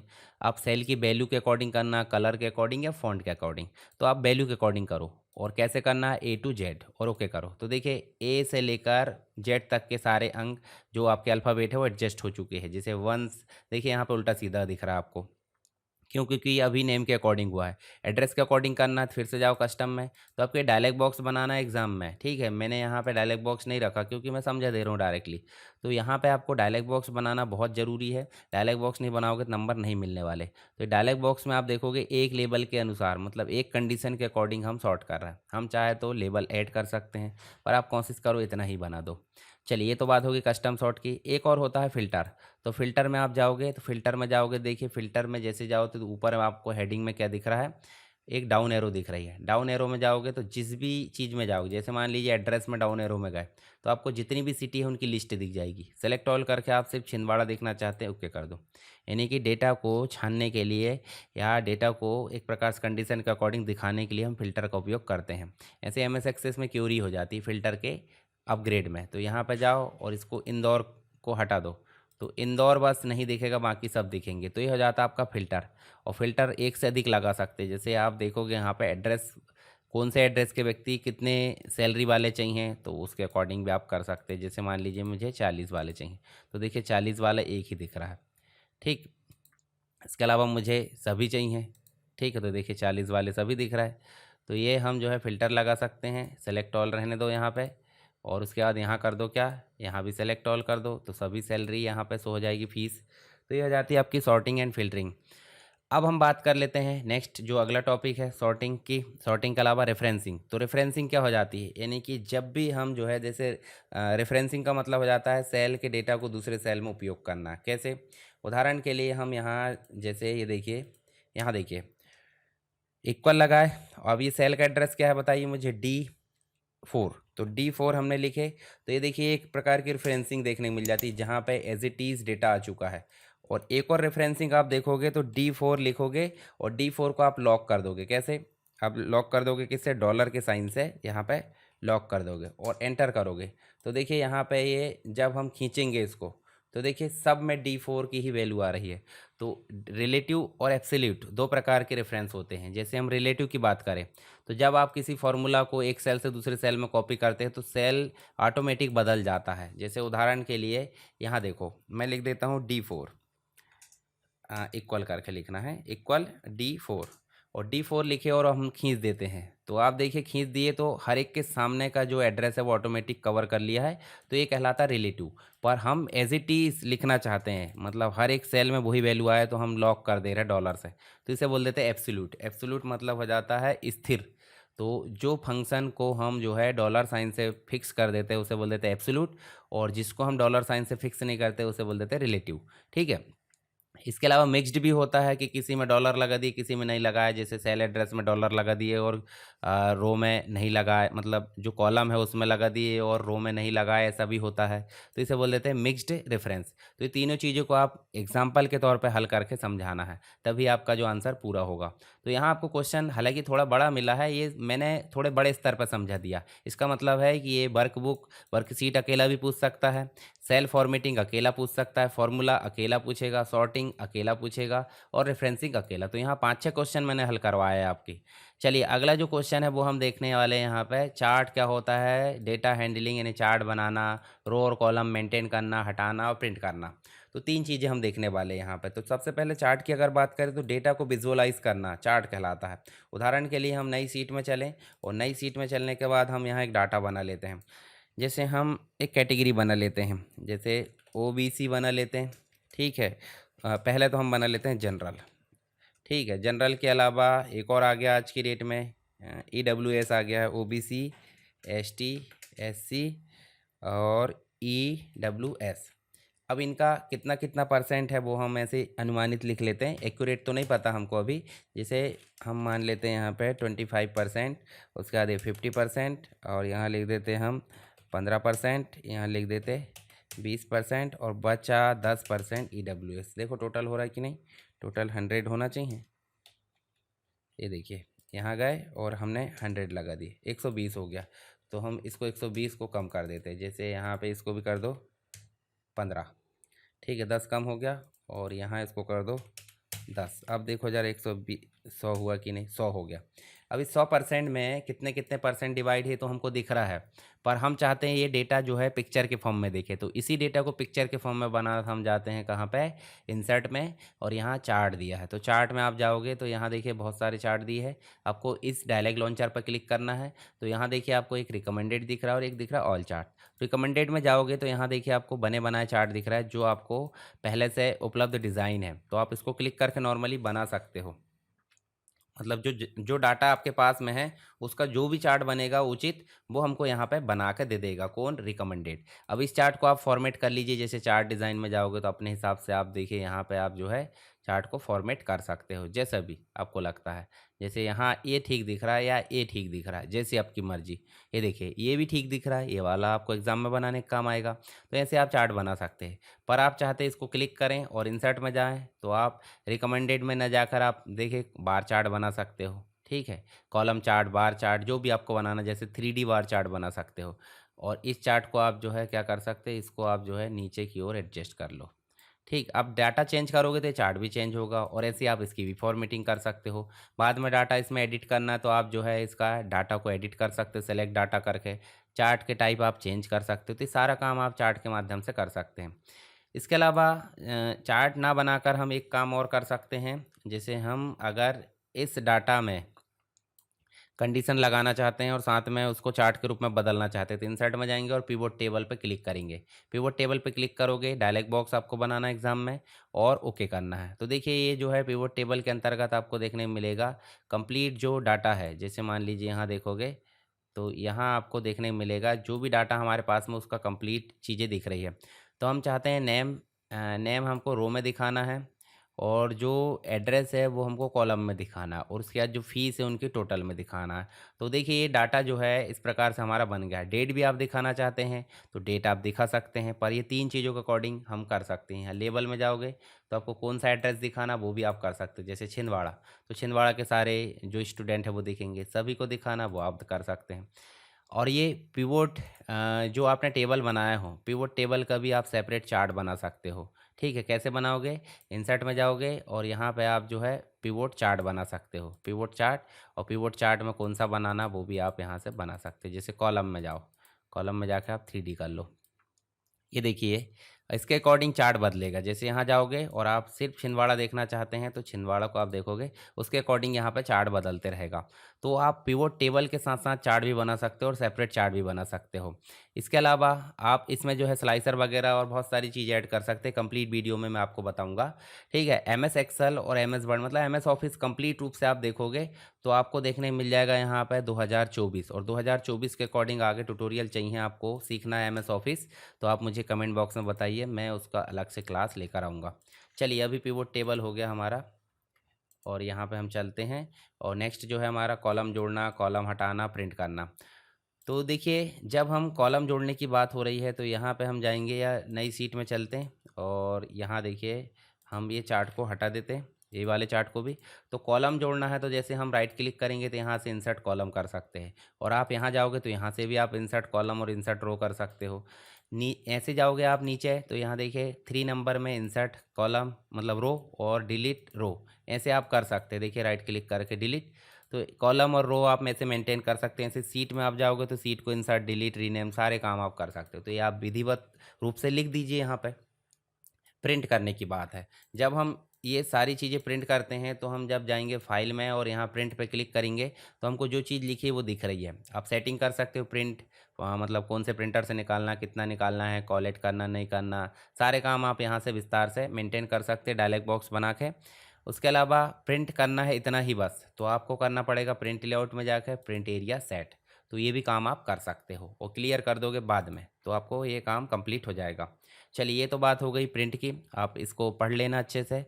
इसके अलावा आप देखोगे तो आपको कस्टम व्यू और फॉर्मेटिंग, तो फॉर्मेटिंग तो हमने देख लिया ऑटो, अच्छा फॉर्मेटिंग ऑटो फॉर्मेट नहीं देखे हैं। तो कस्टम व्यू का मतलब क्या हो जाता है, जैसे उदाहरण के लिए हम यहाँ चले तो हम इतना भाग बस देखना चाहते हैं तो इसको सेलेक्ट करेंगे और हम जाएंगे व्यू में और यहाँ कस्टम व्यू सेलेक्ट करेंगे और इसका ऐड कर देंगे भाई माय व्यू, ऐसे हमने ओके कर दिए। जब हम कहीं भी डाटा पे क्लिक करें और हम व्यू में जाएंगे और व्यू में जा कस्टम व्यू में जाएंगे, जो बना है उसको शो करेंगे तो उतना डाटा हमारा दिख जाएगा, ये कस्टम व्यू कहलाता है। फॉर्मेटिंग का मतलब इसको सेलेक्ट करें और होम में गए तो यहाँ पे देखिए आपको कंडीशनल फॉर्मेटिंग अपनी इच्छा अनुसार कंडीशन के अकॉर्डिंग फॉर्मेट करना है तो आप greater than, less than, between इनका काम कर सकते हो, या फिर टेबल की फॉर्मेटिंग अपने आप हो जाए उस वैसा काम कर सकते हैं। जैसे हमने इसको क्लिक करे और ओके करें तो देखिए ये फॉर्मेटिंग हो चुकी है। अब पर्टिकुलर सेल की फॉर्मेटिंग करना है, ये देखिए फ़िल्टर बटन हटा दो और सेल की फॉर्मेटिंग करना है तो फिर से जाओगे होम में और यहाँ जाओगे सेल में और सेल की फॉर्मेटिंग आप सेपरेट कर सकते हो। देखिए मैंने कर दिया। तो ऐसा काम आप कर सकते हो फॉर्मेटिंग के तहत। तो ये हो गया आपका नॉर्मली फॉर्मेटिंग। इसके अलावा कॉलम को फ्रीज करना और जो भी चीज़ है, जैसे उदाहरण के लिए ये जो ऊपर की चीज़ है इसको हमको फ्रीज करना। फ्रीज करने का मतलब ऐसे हम जब स्क्रॉल करें तो वो चीज़ हमारी एक्यूरेट दिखती रहे। तो हम इसको सेलेक्ट करें और गए व्यू में जाकर फ्रीज में देंगे और टॉप रो को फ्रीज कर देंगे। देखिए हेडिंग आ गई, ऐसे हम टॉप रो में अगर हेडिंग लिख देंगे तो वो फ्रीज हो जाएगी। ऐसे हम जो है फ्रीज को फिर से क्या कर सकते हैं, अनफ्रीज, और अनफ्रीज करने के बाद हम जो है चलिए फ्रीज पेन कर दो और फ्रीज पेन करोगे देखिए इतना भाग हमारा ऑलरेडी दिख रहा है। देखिए ये नीचे वाले भाग ऊपर चल जा रहा है तो ये फिक्स है। ऐसे हम यहाँ पे जाएंगे अनफ्रीज कर देंगे तो ये फिर से वैसे के वैसे हो जाएगा। जूम इन जूम आउट ये नॉर्मली चीज़ है, ठीक है। ये हो जाते हैं हमारे क्या, फ्रीज अनफ्रीज फॉर्मेटिंग। चलिए ये तो बात हो गई हमारे एम एस एक्सेल की। आई होप आपको समझ में आया होगा। सारी चीज़ें मैंने आपको करा दिया हूँ। यहाँ पर कोई भी क्वेश्चंस यहाँ पे बचे नहीं हैं। आप इनको रिवाइज कर लीजिए और कंप्लीट वीडियो देखना नहीं भूलना है और नोट्स पढ़ लीजिए एक बार, ठीक है। तो ये मैंने प्लेलिस्ट भेज दिया हूँ आईएमपी क्वेश्चन वाली भी। देखिए यहाँ गए हम आईएमपी क्वेश्चन में और आईएमपी क्वेश्चन में गए तो यहाँ पे जाकर देखेंगे तो आपको सबसे नीचे जाओगे इसमें तो देखिए DCA 1 PGDCA 1 DCA 2 PGDCA 2 सारे प्रैक्टिकल देखने को मिल जा रहा है। तो मैं यहाँ नॉर्मली इसको क्लिक करूँगा और यहाँ जाकर इसको मैं शेयर कर दूँगा, ठीक है। और यहाँ जाकर मैं इसको पेस्ट कर दिया, ठीक है। तो इस प्रकार मैं सारे प्रैक्टिकल यहाँ पे दे दूंगा आपको, तो आप टेलीग्राम चैनल से इसको देख सकते हैं। और किसी भी प्रकार का डाउट है तो आप मुझे कमेंट बॉक्स में बता सकते हैं। 5th यूनिट के अंतर्गत आपको देखने को मिलेगा MS पावर पॉइंट और साथ में कुछ थोड़ा सा पॉइंट आपको मिल जाएगा आउटलुक का। तो ये सारी चीज़ें हम बात करने वाले हैं इसी वीडियो में। और हम यहाँ पे क्या बात करने वाले हैं, इंपॉर्टेंट क्वेश्चन साथ में उनके सॉल्यूशन की। तो इसके पहले मैंने 4 यूनिट को कवर करा दिया हूँ। आपको जाना है प्लेलिस्ट में और प्लेलिस्ट में जाने के बाद आपको जाना है कहाँ पे, जो PGDCA 2025 है उसकी एग्ज़ाम की प्रिपरेशन के अंतर्गत। तो यहाँ देखिए आपको देखने मिलेगा, ये देखिए प्लेलिस्ट है और इस प्लेलिस्ट में आपको क्लिक करना है। सारे वीडियोस आपको इसके अंतर्गत मिल जाएंगे और आप एक एक करके सारे वीडियोस को देखिए। आपके लिए सारे वीडियो काम के होने वाले हैं, यहाँ पे देखिए, ठीक है। जो भी आपका सब्जेक्ट है उसके अकॉर्डिंग। उसके अलावा आपको क्या करना है, आपको जाना है कहाँ पे, प्लेलिस्ट में ही। और प्लेलिस्ट में जाने के बाद आपको इंपॉर्टेंट क्वेश्चन वाली प्लेलिस्ट देख लेना है और एक देख लेना आपको PGDCA and DCA first semester के सारे सब्जेक्ट इसमें कंप्लीट वाले हैं।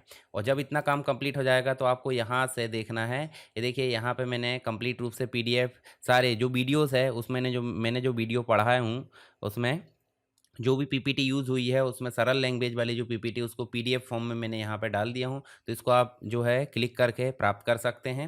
नॉमिनल चार्जेस उसका ऐसा कोई ज़्यादा नहीं है। तो इसको क्लिक करेंगे तो आपको सारी चीज़ें यहाँ से पता चल जाएगी। चलिए अब बात कर लेते हैं हम यहाँ पे किसकी, 5th यूनिट। और 5th यूनिट के अंतर्गत पहला क्वेश्चन मिलेगा आपको प्रेजेंटेशन बनाना, यानी प्रेजेंटेशन को क्रिएट करने से रिलेटेड चीज़ों को समझाना। जैसे स्लाइड क्या होती है, स्लाइड का लेआउट क्या होता है, नोट्स क्या होती है, ग्राफिक्स क्या होता है, एनिमेशन क्या होता है, ट्रांजिशन। तो लगभग बहुत सारे टॉपिक इसमें कवर हो चुके हैं। इसमें से आपको सेपरेट क्वेश्चन क्या पूछ लेगा भाई, स्लाइड और स्लाइड लेआउट को समझाइए या फिर स्लाइड नोट्स को समझाइए। तो ये 3 चीज़ एक साथ आ जाएगी। आपको पावर पॉइंट में ग्राफिक्स को ऐड कैसे करते हैं, ग्राफिक्स क्या होती है ये पूछ लिया जाएगा। या फिर आपको पूछ लिया जाएगा कि स्लाइड के एनिमेशन क्या होते हैं और स्लाइड के ट्रांजिशंस क्या होते हैं। तो चलिए एक एक करके सारी चीज़ों पर बात कर, सबसे पहले बात कर लेते हैं स्लाइड की। तो मैं पावर पॉइंट ओपन करता हूँ। यहाँ देखिए स्टार्ट बटन में गए और पावर पॉइंट लिखे और आपका पावर पॉइंट जो है ओपन हो चुका है। यहाँ पे दिख रहे हैं आपको टेम्पलेट्स और टेम्पलेट्स के अंतर्गत जो है बनी बनाई पहले से भी दिख रही है और एक ब्लैंक दिख रही है। तो हम सीधे जाएंगे न्यू में और ब्लैंक पे क्लिक करेंगे। ब्लैंक पे क्लिक करें तो ब्लैंक पे क्लिक करें तो आपको दिख रहा है, देखिए स्लाइड के थंबनेल यानी स्लाइड नेविगेशन दिख रहा है। साथ में स्लाइड का कंप्लीट व्यू दिख रहा है जिसमें हमको डिज़ाइन करना है। इसके साथ ही इसके अलग अलग व्यू होते हैं। ऊपर का जो टाइटल बार वो आपको पता होगा, टैब है, रिबन है, स्लाइड व्यू समझ गए, स्टेटस बार है, नोट्स व्यू नीचे दिख रहा है आपको। उसके बाद आपको स्लाइड के व्यू बटन्स दिख रहा है जिसमें आपको नॉर्मल दिख रहा है, शॉर्टर दिख रहा है, उसके बाद रीडिंग मोड और स्लाइड शो। और साथ ही आपको बड़ा छोटा करने के लिए व्यू बटन या जूम इन बटन देखने को मिल जा रही है। तो ये कुछ चीज़ें होती है। तो स्लाइड क्या होती है, जब हम पावर पॉइंट में कोई भी डॉक्यूमेंट तैयार करते हैं तो उसमें जो डॉक्यूमेंट बनाते हैं उसे बोल देते हैं प्रेजेंटेशन। और प्रेजेंटेशन किससे मिलकर बना होता है, स्लाइड। स्लाइड मतलब पावर पॉइंट के डॉक्यूमेंट के अंतर्गत जो पेजेस ऐड किए जाते हैं उन्हें हम स्लाइड बोल देते हैं। तो स्लाइड ऐड करने के लिए राइट क्लिक करो, न्यू स्लाइड पे ऐड करो, ठीक है। Ctrl+M या राइट क्लिक करके ऐड कर सकते हैं। हर एक स्लाइड में हम सेपरेट चीज़ें लिख सकते हैं तो ये स्लाइड हो जाती हैं। उसके बाद स्लाइड कैसी दिख रही है आपको, देखिए यहाँ टाइटल दिख रहा है और सब टाइटल। यहाँ दिख रहा है आपको टाइटल और आपको टेक्स्ट। तो इनके लेआउट कैसे दिख रहा है, टाइटल और जो आपका टेक्स्ट है वो दिख रहा है। हम इसके लेआउट को चेंज करने के लिए लेआउट में जाएंगे और यहाँ जाकर हम कंपैरिजन वाला कर सकते हैं। लेआउट में जाकर हम टू कंटेंट कर सकते हो। तो ये स्लाइड का लेआउट हमने चेंज कर दिए। साथ ही यहाँ हम और क्या कर सकते हैं, आप ध्यान से देखोगे तो नोट्स डाल सकते हैं। नोट्स डालने के लिए नीचे आपको दिख रहा है this is comparison of hardware and software slide. ऐसे हम इसके बारे में नोट्स डाल सकते हैं जो स्लाइड है उससे रिलेटेड। तो ये नोट्स पेज कहलाता है। अभी नोट्स पेज को हम कहाँ से देख सकते हैं, और व्यू में जाओगे और यहाँ जाओगे नोट्स मास्टर तो उसमें भी देख सकते हैं। या फिर आप नोट्स को दिखाना छुपाना तो आप यहाँ से भी मेंटेन कर सकते हैं। तो ये हो जाती है आपकी स्लाइड की नोट्स। अब बात होती है ग्राफिक्स की। तो ग्राफिक्स मतलब क्या हो जाता है, इंसर्ट में जाएंगे और यहाँ जाओगे तो आपको देखिए इस स्लाइड के अंतर्गत आप क्या क्या ला सकते हैं। नॉर्मली आप पिक्चर ला सकते हो, दिस डिवाइस में जाओगे, पिक्चर लाना आपसे बनता ही होगा, तो पिक्चर लाने की कंप्लीट स्टेप आप बता सकते हो। ये देखिए मैंने यहाँ पे पिक्चर ला लिया, ठीक है, सरस्वती माता की।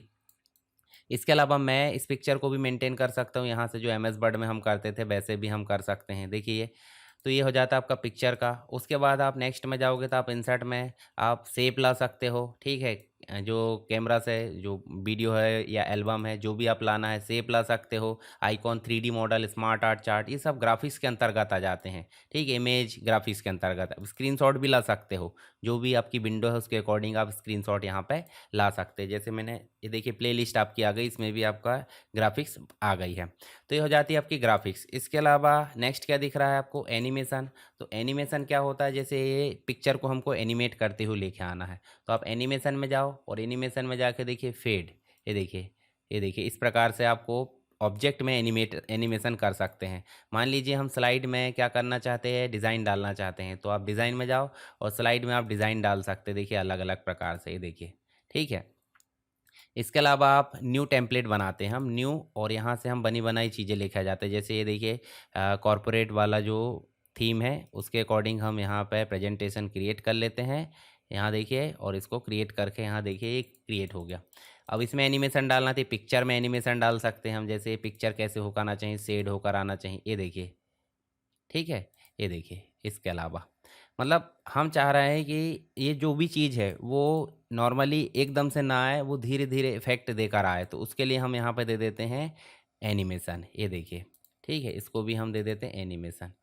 अब हम यहाँ पे इसको रन करते हैं, जैसे प्रीव्यू में जाते हैं, तो प्रीव्यू में जाते हैं, देखिए इस प्रकार से रन होगा। पर हम चाहते हैं कि चेंज हो कैसे, स्लाइड भी, तो स्लाइड में जाएंगे, चेंज होने के लिए ट्रांजिशंस में जाएंगे, यहाँ देखिए पुश, मतलब एक स्लाइड से दूसरी स्लाइड में जब बदलाव होता है तो अचानक बदलाव ना होकर क्या होना चाहिए, आराम से चेंज होते हुए, तो उसे बोल देते हैं हम ट्रांजिशन। जैसे हम कट लगाते हैं, ठीक है, कट लगाएं रैंडम, और इसको हम प्ले करके देख लेते हैं। देखिए इस प्रकार से ये रेंड होकर आएगा रैंडम, और इसके बाद जो है ये हमारा फिर से, ये देखिए, ये देखिए मतलब आराम से यहाँ पे एनिमेट होता है और ट्रांजिशंस होता है। तो ये ट्रांजिशंस मतलब स्लाइड में काम करेंगे और एनिमेशन मतलब पर्टिकुलर ऑब्जेक्ट में काम करेंगे। तो इनमें से आपको जैसे 4-5 ट्रांजिशंस याद कर लो, कम से कम 10-10 याद कर लो, भूल भी जाओगे तो 8-8 तो बचेंगे, और एनिमेशन याद कर लो, तो ये आपसे एग्जाम में बन जाएंगे, और डायलॉग बॉक्स के साथ में आपको बनाना है। तो देखिए हमने यहाँ सारी चीज़ें कवर कर ली, स्लाइड कवर कर लिए, स्लाइड का लेआउट देख लिए, नोट्स देख लिए, उसके बाद हमने ग्राफिक्स है, एनिमेशन, ट्रांजिशन, आप इनकी डेफिनेशन याद करके और इनकी स्टेप्स भी बता सकते हो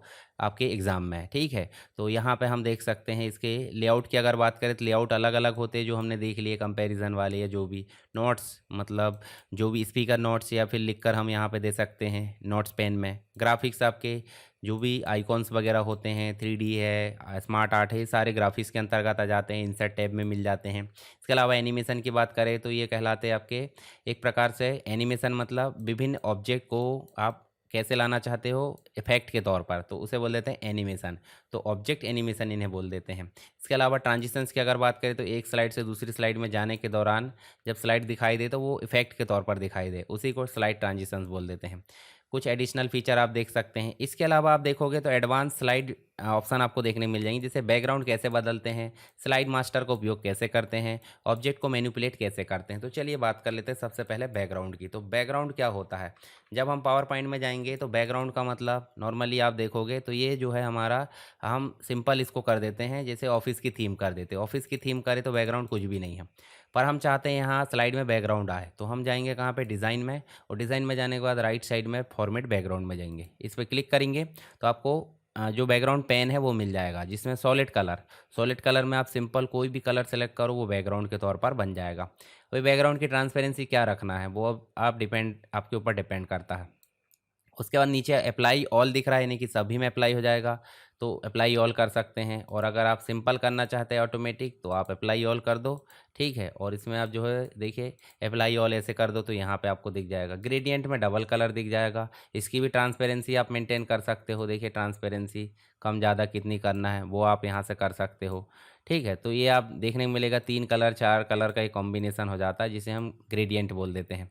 इसके इफेक्ट आप बदल सकते हैं, ऐसे आप पिक्चर ला सकते हैं इसके बदले में, और टेक्सचर, जैसे हम जाएंगे यहाँ टेक्सचर में तो यहाँ पे आप टेक्सचर बदल सकते हो, और ऐसे आप इंसर्ट में जाओगे तो आप पिक्चर ला सकते हो। नॉर्मली आप देखें तो हम पिक्चर कोई भी ले आते हैं, जैसे मान लो देखिए ये आग वाला जो है, जंगल की आग वाला जो बैकग्राउंड है वो लेकर आ जाते हैं और इसकी ट्रांसपेरेंसी हम कर देते हैं कम। तो देखिए यहाँ पे आपको स्लाइड भी दिख जाएगी और बैकग्राउंड भी आ जाएगा। इसको अप्लाई ऑल कर दो। इससे रिलेटेड कोई स्लाइड बनाना है तो, बदलना है तो फिर से बदल लो, और नहीं करना है तो आप दूसरे में चले जाओ, पैटर्न में चले जाओ, अब पैटर्न बदल सकते। तो ये हो जाते हैं बैकग्राउंड, इनको आप समझा सकते हैं विस्तार से एक एक करके। इसके अलावा नेक्स्ट जो हमारा है वो स्लाइड मास्टर है। जब भी हम चाहते हैं कि हम बार बार रिपीटेबल चीज़ें को रखना है हर एक स्लाइड में, तो हम यहाँ पे हर एक स्लाइड में नहीं जाएंगे। हम कहाँ जाएंगे? उदाहरण के लिए हम कंपैरिजन वाली हटा देते, इसको भी हटा देते। हमारे पास दो प्रकार की स्लाइड है। दो प्रकार की स्लाइड कौन सी? एक तो हो गई आपकी टाइटल स्लाइड और एक हो गई आपकी कंटेंट स्लाइड। तो कंटेंट वाली स्लाइड में हम चाहते हैं हर एक में कि जो हेडिंग का कलर कैसा हो, ठीक है, उसके पॉइंट्स कैसे हो, लोगो आना चाहिए, हेडर एंड फुटर आना चाहिए। तो उसके लिए जाएंगे हम व्यू में, और व्यू में जाकर हम जाएंगे स्लाइड मास्टर में। स्लाइड मास्टर में जाने के बाद हमको मिल जाएगा ये, और इसमें हम ये फ़ॉन्ट को सेलेक्ट करेंगे, होम में जाएंगे, हम यहाँ फ़ॉन्ट कर देते, जैसे मैं कर देता हूँ हिंद। और हिंद करने के बाद इसके फ़ॉन्ट को थोड़ा सा मैं कर देता हूँ बड़ा, बोल्ड कर देता हूँ, इसको कर देता हूँ सेंटर, और सेंटर करने के बाद मैं इसको कर देता हूँ ब्लू। और ब्लू करने के बाद हम इसके जो पॉइंट है बुलेट्स, ये बुलेट्स को हम कर देते हैं चेंज। जैसे मान लीजिए पहली बुलेट्स को मैं कर देता हूँ स्टार टाइप का, दूसरी बुलेट को मैं कर देता हूँ यहाँ पे एरो, और तीसरी बुलेट को मैं कर देता हूँ यहाँ पे टिक मार्क या फिर पॉइंट्स। ये देखिए पॉइंट हमने कर दिए, पॉइंट ना करके हम बदल देते हैं यहाँ पे एक गोले वाला, ठीक है, सर्कल। तो ये कर दिए, और इन सब के बीच में मतलब इसका भी फ़ॉन्ट हम कर देते हैं हिंद, और हिंद करने के बाद इनके जो गैप है वो हम कर देते हैं 1.5 लाइन, ठीक है। इसके अलावा हम लाना चाहते हैं लोगो, तो हम जाएंगे इंसर्ट में और लोगो लेके आ जाओ, क्योंकि बार बार लाना है तो हम एक बार लेकर आ जाते हैं ये व्हाट्सअप वाला लोगो, या फिर कोई और ला सकते हैं। चलिए मैं नीचे चलता हूँ, कोई भी मान लो हम यहाँ पे इको पायलट वाले लेके आ जाते हैं माइक्रोसॉफ्ट का, और इसको हम कर देते हैं छोटा। और छोटा करने के बाद हम बीच में लाना चाहते हैं और इसकी ट्रांसपेरेंसी मेंटेन कर लो कि भाई इसको हाईलाइट करके ज़्यादा नहीं दिखाना है। देखिए टेक्स्ट भी दिखना चाहिए ना, तो ये लोगो आ जाएगा। ये देखिए इस प्रकार से इसको लेकर आ जाते इतना, ठीक। और इसको अगर आपको क्रॉप करना है सर्कल में तो आप क्रॉप में जाओ और इसको जो है सर्कल में क्रॉप कर लो। ये देखिए, ठीक, अब दिख रहा है को पायलट का लोगो। उसके अलावा हेडर एंड फुटर जो आप मेंटेन करना चाहते हैं वो भी आप लिख सकते हैं। मैं चाहता हूँ इसमें नहीं आए किसी में, ये मैं हटा देता हूँ, और इसको जो साइज़ है वो नीचे तक फैला देता हूँ, और इसका जो है थोड़ा सा, और ये सेंटर में कर देता हूँ। होम में गए और होम में जाकर अलाइनमेंट में जाकर मिडिल कर दिए, ठीक है। इसके अलावा आप जो है इसको भी थोड़ा सा ऐसे करके, और इधर साइड फ़ोटो आएगी हमारी तो इसको इतना छोटा कर देते हैं। चलिए ये काम हो गया हमारा। इसके बाद हम जाएंगे स्लाइड मास्टर में और इसको कर देंगे क्लोज। तो अब देखिए एक जगह हमने चेंज करे थे, आप देखिए यहाँ नेक्स्ट में भी चेंज हो गया। नई स्लाइड आप इस प्रकार की लाओगे तो उसमें भी चेंज हो गया। तो जब भी हम रिपीटेबल चीज़ें करना चाहते हैं हर पेज में तो उसको हम जाएंगे कहाँ पे? स्लाइड मास्टर में। ऐसे हैंडआउट्स मास्टर हो जाते हैं और नोट्स मास्टर, जो भी आप चेंज करना आप इसमें जाकर चेंज कर सकते हैं, ठीक। आई होप आपको समझ में आ गया होगा स्लाइड मास्टर। ऑब्जेक्ट का मैनिपुलेशन का मतलब क्या हो जाता है भाई? ऑब्जेक्ट को इधर उधर खिसकाना मैनिपुलेशन कहलाता है, और ये काम सारे हो जाते हैं आपके सिलेक्शन पेन में। तो हम यहाँ जैसे मान लो इंसर्ट करते हैं कोई पिक्चर, जैसे ये पिक्चर हमने इंसर्ट करे तो इसको हम सेलेक्ट करेंगे। देखिए सिलेक्शन पेन है, और यहाँ पे आप जाओगे तो ऑब्जेक्ट को मेंटेन कर सकते हो। देखिए आप किसी को दिखाना छुपाना आप ऐसे मेंटेन कर सकते हैं। यहाँ पे हाइड एंड हाइड लेयर जैसे काम करता है फोटोशॉप की। तो ये हो जाता है आपका क्या? ऑब्जेक्ट का मैनिपुलेशन। तो बैकग्राउंड आपको समझ में आ गया क्या क्या कर सकते हैं आप बैकग्राउंड में। स्लाइड मास्टर आपको समझ में आ गया, व्यू में जाकर स्लाइड मास्टर में डायलॉग बॉक्स वगैरह जो भी आ रहा है वो सारी चीज़ आपको बनाना है। और ऑब्जेक्ट मैनिपुलेशन के अंतर्गत सेलेक्ट करना, डिस्ट्रीब्यूट करना, ग्रुप करना, ये सारे काम आ जाते हैं। जैसे आप यहाँ देखोगे तो आपको देखिए यहाँ पे सारे जो ऑब्जेक्ट है वो एक साथ देखने को मिल जाएंगे। एक से अधिक पिक्चर आपको लाना है तो आप ऐसे गए और आप पिक्चर ला सकते हैं, ठीक है। यहाँ जाकर देखोगे तो देखिए जो दो है, दो को हमको मेंटेन करना है। तो जैसे दोनों को सेलेक्ट करें, और यहाँ देखिए अलाइनमेंट भी आ रहा है, ग्रुप भी आ रहा है, रोटेट आ रहा है, सेंड टू बैक और ब्रिंग टू फ्रंट, ये सारे जो है आपके ऑब्जेक्ट के मैनिपुलेशन कहलाते हैं। इसके अलावा नेक्स्ट आपको देखने को मिलेगा आउटलुक का क्वेश्चन। तो हमने पावर पॉइंट के सारे इंपॉर्टेंट तो कवर कर लिए। आउटलुक का क्वेश्चन अगर आया तो आउटलुक क्या है? आउटलुक एक ईमेल क्लाइंट है, पुराना माइक्रोसॉफ्ट का, अभी भी चलता है कंपनी वाले प्रोफेशनल लोग। तो माइक्रोसॉफ्ट के अंतर्गत जो ईमेल क्लाइंट है वो कहलाता है आपका आउटलुक एक्सप्रेस, जिसके अंतर्गत ईमेल का सेटअप है, फोल्डर मैनेजमेंट है, ऑफिस मैनिपुलेशन, कम्युनिकेशन, सारी चीज़ हो जाती है। तो हम सीधे जाएंगे, और आउटलुक में आपकी ईमेल आईडी होना चाहिए। तो आउटलुक आप इस प्रकार क्लिक करोगे और आपका आउटलुक जो है, जो आपका माइक्रोसॉफ्ट ऑफिस है उसके अंतर्गत चौथा या पांचवा जो भी ऑब्जेक्ट है वो आप देख सकते हैं। तो न्यू ईमेल बना सकते हैं, जैसे जीमेल में आप काम कर सकते हैं। यहाँ पे आप जीमेल के अलावा कैलेंडर मेंटेन कर सकते हो। ठीक है, इसके अलावा आप जो है क्या कर सकते हो, पीपल मैनेज कर सकते हो। पीपल मतलब कॉन्टैक्ट नंबर मैनेज करना। टू डू लिस्ट मेंटेन कर सकते हो, यहीं पे आपको एमएस वर्ड देखने को मिल जाएगा, एक्सेल, पावर पॉइंट, सारी चीज़ें। तो ये काम आप कर सकते हो किसके अंतर्गत, आउटलुक के अंतर्गत। जैसे अभी थोड़ा सा देखिए स्लो चल रहा है ये, तो मैं अभी दिखाता हूँ आपको। जैसे ईमेल की बात करें यहाँ पे, तो ईमेल में आप न्यू ईमेल बना सकते हो, सेंड कर सकते हो। ठीक, इसके अलावा इनबॉक्स, ड्राफ्ट, सारी चीज़ें आप यहाँ से देख सकते हो, आई हुए मेल को देखना। इसके साथ ही आप कैलेंडर मेंटेन करना। जैसे मान लीजिए आज की तारीख है कितनी, आज है 17 तारीख। ठीक है, तो 17 तारीख के अंतर्गत जो भी इवेंट आपको डालना है वो आप डाल सकते हैं। ठीक है, इवेंट डालना है या फिर जो भी करना है, न्यू इवेंट डालना है, देखिए न्यू इवेंट डाल सकते हैं। कब की डेट का, आज का नहीं डालना है तो कल का डाल दो। और यहाँ पे आप नोट वगैरह, लोकेशन, सारी चीज़ डाल दो। और किस किस को दिखाना उसकी ईमेल आईडी भी आप डाल दो, टाइटल डाल दो और सेव कर दो। कितने बजे का डालना है वो आप कर सकते हो। तो इवेंट मतलब एक प्रकार से शेड्यूल करना, रिमाइंडर टाइप।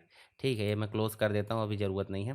फिर आप पीपल मेंटेन कर सकते हो, बोले तो कि कौन कौन कॉन्टैक्ट है, डिलीट करना है या फिर ऑल कॉन्टैक्ट देखना है। न्यू कॉन्टैक्ट आप ऐड कर सकते हो।